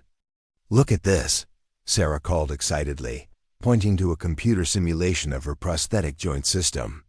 With the university's processing power, we can model real-time adaptation to hundreds of different terrain types. Daniel joined her at the screen, watching as the virtual prosthetic adjusted automatically to simulated sand, gravel, ice, and uneven ground. This is revolutionary. Current prosthetics require manual adjustment for different conditions. More than revolutionary, came a voice from the laboratory entrance. They turned to see a man in his 60s approaching, wearing a military dress. uniform with multiple ribbons and insignia. This technology could have saved my son's life. Dr. Vasquez made introductions. Sarah Daniel, this is General Patricia Morrison, retired. Her son, Lieutenant James Morrison, was one of the graduate students killed in Afghanistan. General Morrison shook their hands with a grip that conveyed both strength and grief. I've been following your work since the newspaper article appeared. What you're doing honors the memory of everyone who died because of Titan's negligence. Where? Sorry for your loss, Sarah said quietly. Don't be sorry, General Morrison replied firmly. Be successful. Show the world that better technology exists and demand accountability for why it wasn't implemented sooner. As evening approached, Sarah and Daniel had recreated most of their research and improved it significantly using the university's resources. But the pressure of being hunted by both government agents and corporate contractors was taking its toll. Are you okay? Daniel asked during a brief break, noticing Sarah's hands shaking as she reached for her coffee cup. I keep thinking about what Dr. Vasquez said about private contractors, Sarah admitted. Government agents have to follow some rules, but contractors. Hey, Daniel said, moving closer and taking her hands in his. Look at me. Sarah met his eyes, seeing strength and certainty there. We've come too far to give up now, Daniel said. Your technology is going to help people, and their threats prove how important our work is. If they weren't scared of what we might accomplish, they wouldn't be trying so hard to stop us. But what if they won't? Daniel interrupted. Because we're not alone anymore. We have the university, the families of the soldiers who died, civil rights lawyers, and investigative reporters all watching. It's much harder to make people disappear when the spotlight is on them. Sarah felt some of her tension ease. Daniel was right. Their situation had changed dramatically since the confrontation at Henderson High. They were no longer isolated targets. They were part of a larger movement for accountability and justice. There's something else, Daniel said, his voice becoming softer. Something I've been wanting to tell you. Sarah waited, sensing the shift in his tone. When I first saw you in that cafeteria, standing up to Jessica Chun's bullying, I didn't just see someone who needed defending, Daniel said. I saw someone with the kind of courage I'd lost somewhere in Afghanistan. Someone who refused to let other people's limitations define her. Sarah felt tears stinging her eyes. Daniel, what I'm trying to say is that working with you, fighting alongside you, has helped me remember who I used to be before the explosion, Daniel continued. You've given me back something I thought I'd lost forever. What's that? Sarah asked.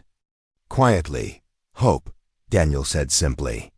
Hope that the future can be better than the past. Sarah leaned forward and kissed him, a gentle meeting of lips that tasted of possibility and partnership. When they separated, both were smiling despite the gravity of their situation. We should get back to work, Sarah said, though she didn't move away from him. In a minute, Daniel replied, pulling her closer. I just want to hold on to this moment before we face whatever comes next. Outside the laboratory, Chicago sparkled in the darkness, its lights reflecting off the lake and reaching toward a sky full of stars. Inside, two young people held each other in the quiet space between revelation and action, finding strength in partnership and hope in shared purpose. Tomorrow would bring the State Science Fair, public presentation of their research, and almost certainly renewed attempts to silence them. But tonight, Sarah Martinez and Daniel Cooper were no longer walking through their challenges alone. They had found each other, and together they were ready to change the world. The pursuit had revealed the full scope of what they were fighting against, but it had also revealed the depth of support they could count on. Academic freedom, civil rights law, investigative journalism, and the grief-driven determination of military families. All of these forces were now aligned behind their mission. As they returned to their work, refining algorithms and perfecting presentations, Sarah realized that being pursued had transformed them from students working on a science project into advocates fighting for justice. The limp that had once made her feel limited now seemed irrelevant compared to the magnitude of what they were trying to accomplish. The hunt was on, but Sarah and Daniel were no longer running. They were advancing toward a confrontation that would determine not just their own futures, but the future of military technology safety and corporate accountability. And they were advancing together, step by step, with the confidence of people who knew their cause was just and their partnership was unbreakable. Friday morning arrived with unseasonable storm clouds gathering over the University of Chicago campus.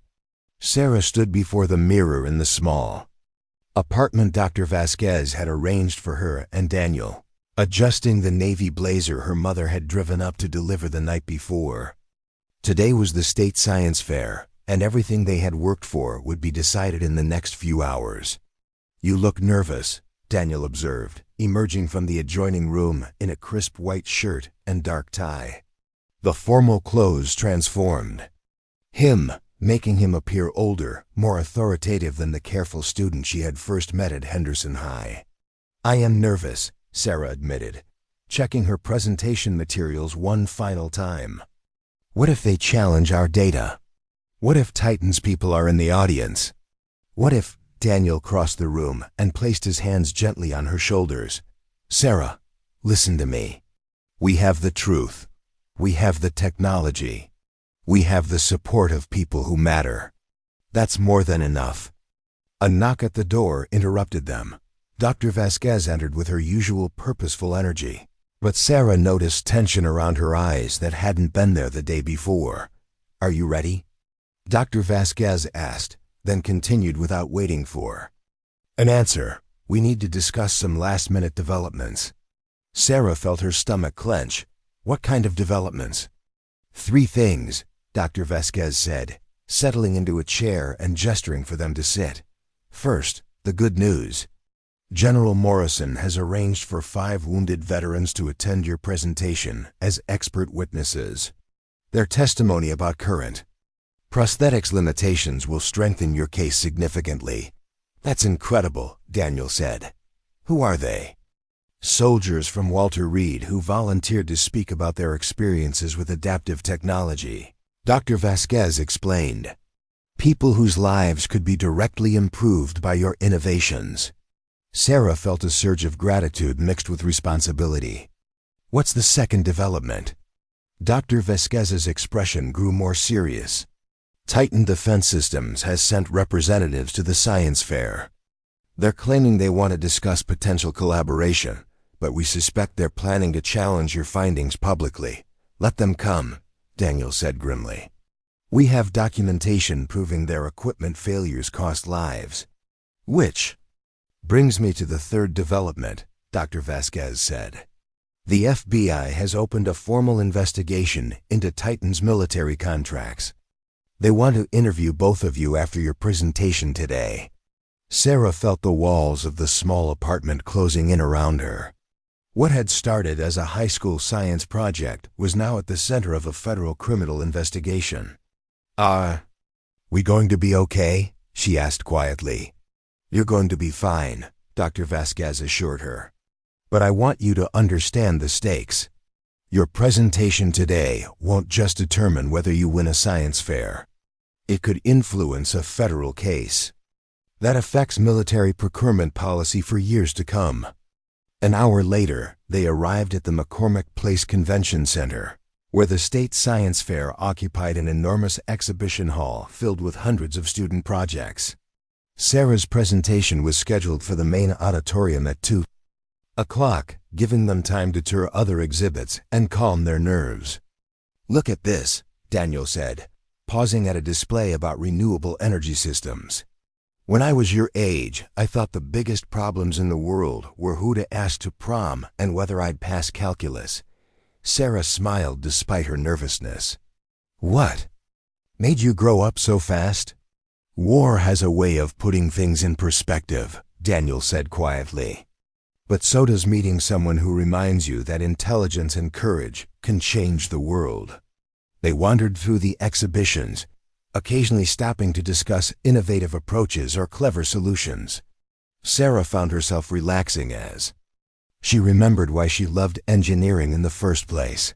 The pure joy of solving problems and creating something useful from raw materials and imagination. At noon, they met the 5 veterans General Morrison had arranged to support their presentation. The group included 2 men and 3 women, ranging in age from 25 to 43, all dealing with various forms of limb loss or mobility challenges. Sergeant Lisa Rodriguez, said a woman about 30 years old, extending her hand to Sarah. I lost my left leg below the knee in Syria 2 years ago. Current prosthetics technology makes simple tasks like walking on sand almost impossible. Staff Sergeant Michael Johnson, said a tall man with graying temples. Both legs, Afghanistan. 2019. I've been through 4 different prosthetic systems, and none of them handle uneven terrain well. As each veteran shared their story, Sarah felt the weight of their experiences settling on her shoulders.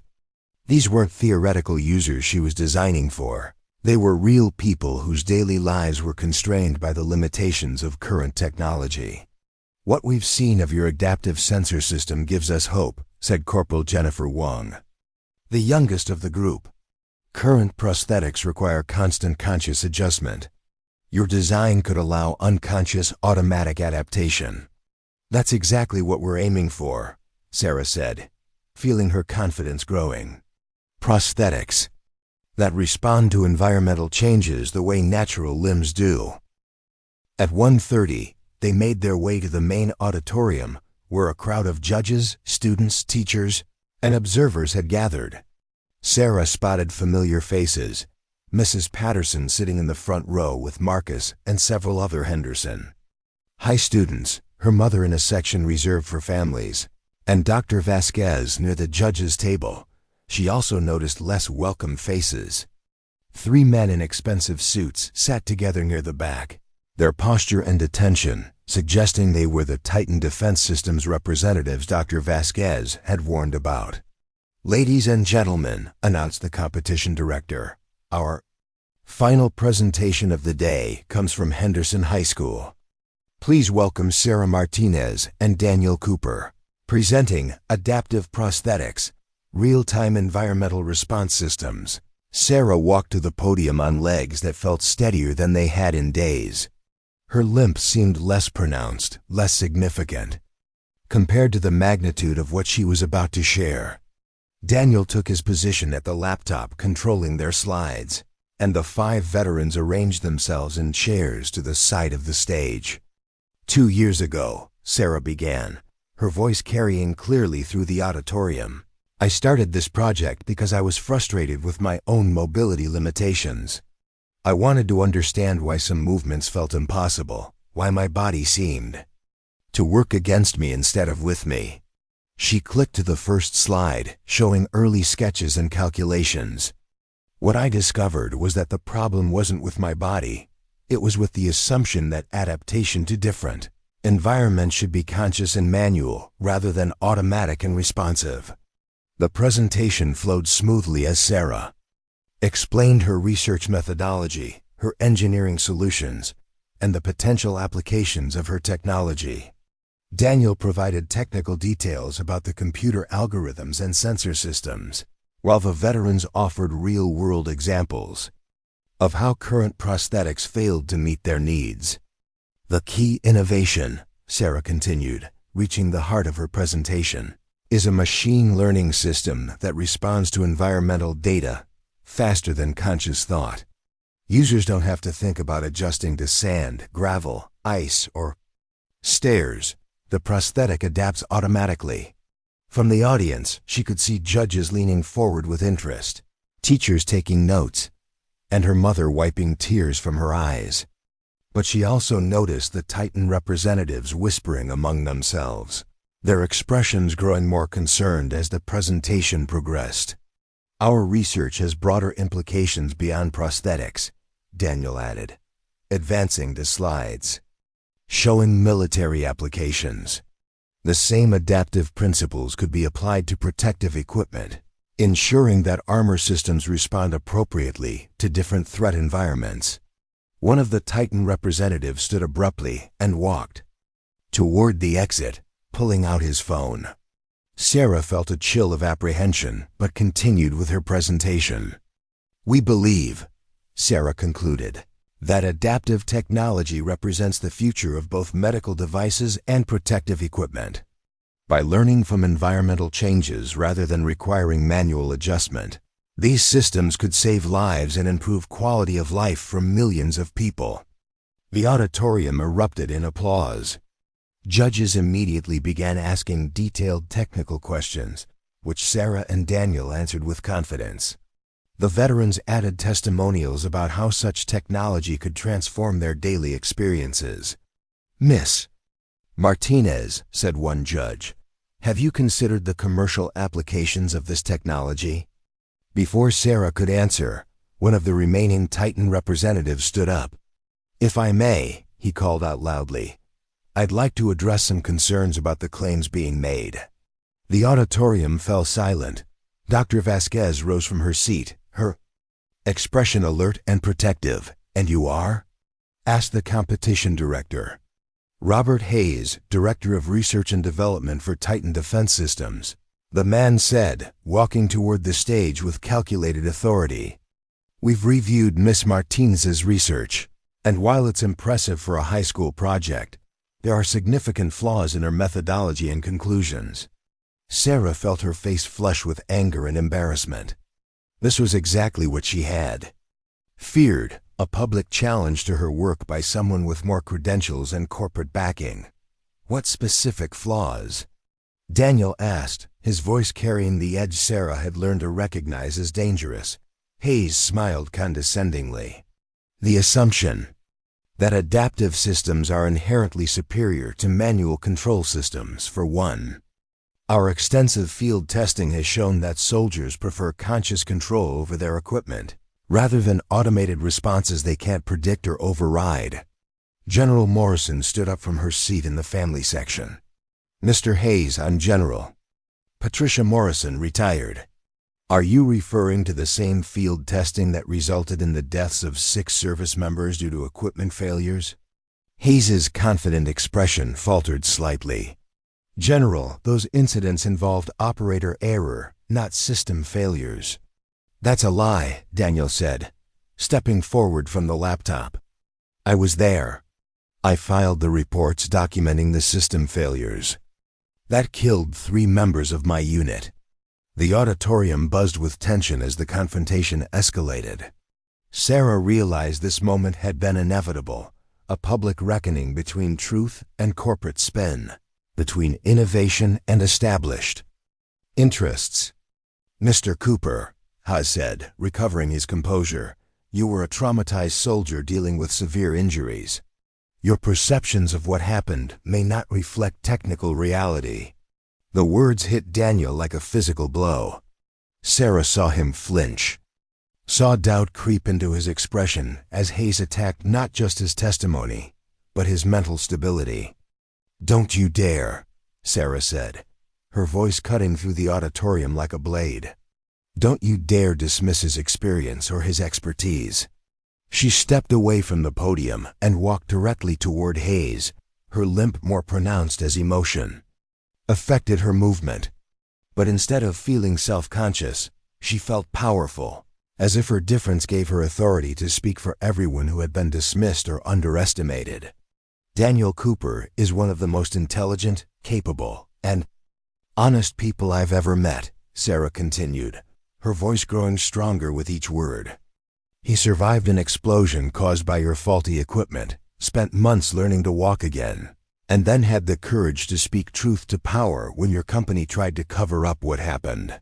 The auditorium was completely silent now, everyone, transfixed by the confrontation between a 17-year-old girl and a corporate executive. "Furthermore," Sarah said, reaching into her folder and pulling out documents, "we have technical specifications proving that the adaptive technology you claim is impossible already exists in current prosthetics." The only reason it wasn't implemented in military equipment is that your company chose profit margins over soldier safety. Hayes's face had gone pale. Miss Martinez, you're making serious accusations without understanding the complexities of military procurement. I understand perfectly, Sarah shot back. You sold defective equipment to the military. Good people died because of your negligence. And now you're trying to prevent better technology from exposing your failures. Dr. Vasquez approached the microphone. Mr. Hayes, I should inform you that the FBI is currently investigating Titan defense systems for fraud in connection with military contracts. Your presence here today will be noted in their report. Hayes looked around the auditorium, realizing that his attempt to discredit Sarah had backfired spectacularly. Instead of appearing authoritative, he now looked like a corporate bully trying to silence a young innovator. This isn't over, he said quietly, gathering his materials and walking toward the exit. Yes, it is, Daniel said, his voice carrying absolute certainty. Your cover-up is over. Your defective equipment is over. Your ability to prioritize profits over people's lives is over. As Hayes left the auditorium, the silence broke into thunderous applause. Sarah stood on the stage, breathing hard from the adrenaline of confrontation, feeling as if she had just fought the most important battle of her life. The judges huddled for 15 minutes before announcing their decision. When they returned to the microphone, the head judge wore a broad smile. This year's State Science Fair winner, with unanimous decision, is Sarah Martinez and Daniel Cooper for their adaptive prosthetics research, she announced. The judges were impressed not only by the technical innovation, but by the courage to pursue research that serves the public interest despite significant opposition. The auditorium erupted again, but Sarah barely heard the applause. She felt Daniel's arms around her, felt her mother's proud embrace, saw tears of gratitude in the eyes of the veterans who had supported their presentation. Later, as they posed for pictures with their trophy and spoke to reporters about their plans for the technology, Sarah reflected on how much her life had changed since that day in the cafeteria when Jessica Chen had mocked her limp. She was no longer the isolated girl who felt defined by her differences. She was a young woman who had found her voice, her purpose, and her partner in the fight for justice and innovation. Ready to change the world? Daniel asked as they left the convention center together, walking side by side toward a future full of possibilities. Ready to walk through life together? Sarah replied, echoing the promise that had brought them to this moment. The sacrifice had been made, not of their lives, but of their anonymity and safety. The climax had been reached, not through violence, but through truth spoken with courage in the face of powerful opposition. Together, they had proven that sometimes the most profound victories come not from conforming to what others expect, but from embracing what makes you different and using it to make the world better. The storm clouds that had gathered that morning were breaking apart as they emerged into the late afternoon sunshine. And Sarah Martinez knew that whatever challenges lay ahead, she would face them with the confidence of someone who had found her place in the world, and the person she wanted to share it with. 6 months later, Sarah Martinez walked across the stage at Columbia University's graduation ceremony, accepting her early admission certificate with confidence that radiated from every step. Her limp remained, but it no longer defined her. It had become part of her story of triumph rather than limitation. Daniel waited at the edge of the stage, his own MAT acceptance letter tucked proudly in his jacket pocket. The boy who had defended her in a high school cafeteria had become the man who would stand beside her as they revolutionized medical technology together. Sarah Martinez, the dean announced, recipient of the Morrison Memorial Scholarship for Military-Related Medical Innovation. The scholarship, funded by families of fallen soldiers, had become more than financial support. It was a sacred trust to continue fighting for better technology and corporate accountability. In the audience, Maria Martinez wiped tears of pride from her eyes while Mrs. Patterson beamed like a proud parent. General Morrison sat nearby, knowing her son's memory lived on through Sarah's innovations. The Titan Defense Systems investigation had concluded 3 weeks earlier with federal indictments and a complete restructuring of military equipment procurement protocols. Robert Hayes faced federal charges, while the company paid millions in settlements to military families. Sarah's adaptive prosthetics technology was already being tested at Walter Reed Army Medical Center with the 5 veterans who had supported her presentation serving as primary consultants. Early results exceeded all expectations. Users reported 90% improvement in mobility confidence and 75% reduction in daily adjustment requirements. "We did it," Daniel whispered as they posed for photographs after the ceremony. "No," Sarah corrected, reaching for his hand. "We're just getting started." Their engagement had been announced the week before, along with plans to establish the Cooper Martinez Foundation for Adaptive Technology Research. Wedding plans included Henderson High School's gymnasium, where their love story had truly begun. Jessica Chun, now struggling through community college after her family's financial troubles, had sent Sarah an unexpected apology letter. "I was wrong about limitations," she had written. "You prove they only exist in our minds." Marcus Thompson would serve as Daniel's best man, while Dr. Vasquez had agreed to officiate the ceremony. Even Agent Richardson, who had resigned from government service in shame, sent congratulations on their technological breakthrough. The real victory wasn't the awards or recognition, it was the letters they received weekly from veterans, whose lives had been transformed by adaptive technology. Soldiers who could run again, parents who could chase their children, heroes who no longer felt limited by their sacrifices. "Remember when you thought your limp made you different?" Daniel asked as they walked through Central Park that evening. "It did make me different," Sarah replied. "It made me an engineer instead of just a dreamer." Their first commercial prototype would launch the following year, with profits designated for continued research and veteran support services. 3 major universities had requested collaboration on expanded applications, while Congress had passed legislation requiring adaptive technology standards in all military equipment contracts. But perhaps the most meaningful moment came during their visit to the cemetery where Daniel's fallen unit members were buried. Sarah placed flowers on each grave while Daniel read aloud from letters written by their families, thanking them for ensuring their sons' deaths had not been meaningless. "We'll keep walking this path together," Sarah had promised the silent stones. "Every step forward honors their memory." The wedding took place on a perfect spring morning in Henderson School Gymnasium, the same space where Sarah had once felt isolated and mocked.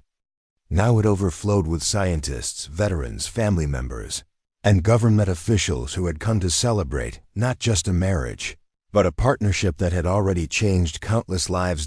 As they exchanged vows, Sarah reflected on the journey. From that first day when Daniel had grabbed the shovel, metaphorically speaking, to help her dig out of her limitations and discover her potential. "I promise," she said, looking into his eyes, "to walk through every challenge life brings us together." "I promise," Daniel replied, "to see your strength before your struggles, your possibilities before your limitations, and your heart before everything else." The reception featured speeches from General Morrison, testimonials from veteran families, and a surprise video message from the President, acknowledging their contribution to military safety and medical innovation. But the moment Sarah treasured most was her first dance with Daniel, moving together across the gymnasium floor where she had once felt out of place. Her steps were confident now, graceful in their uniqueness, beautiful in their authenticity. "Any regrets?" Daniel asked as they swayed to music that seemed written for their story. "Only one," Sarah smiled.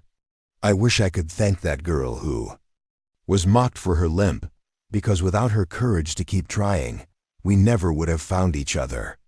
She's still here, Daniel said, spinning her gently. She's just learned to see herself the way I've always seen her, as someone extraordinary. As their song ended and applause filled the gymnasium, Sarah Martinez Cooper looked out at the faces of everyone who had supported their impossible dream. Her mother, beaming with pride, Mrs. Patterson, who had recognized her potential from the beginning, the veterans whose lives they had touched, the families who had found hope in their story. She was no longer the girl digging alone. She was a woman who had built something beautiful from her struggles, found love in unexpected places, and proved that the very differences that make us feel isolated can become the strengths that change the world. The final photograph of their wedding day showed Sarah and Daniel walking hand in hand down the gymnasium steps, ready to face whatever challenges awaited them. Her limp was visible in the image, but so was her radiant smile, her confident posture, and the unmistakable glow of someone who had found both her purpose and her person. They would walk through life together, step by step, building a future where no one would ever have to face their limitations alone. And in that walking, they would continue to change the world, not despite their differences, but because of them. Up next, you've got 2 more standout stories right on your screen. If this one hits the mark, you won't want to pass these up. Just click and check them out. And don't forget to subscribe and turn on the notification bell so you don't miss any upload from us.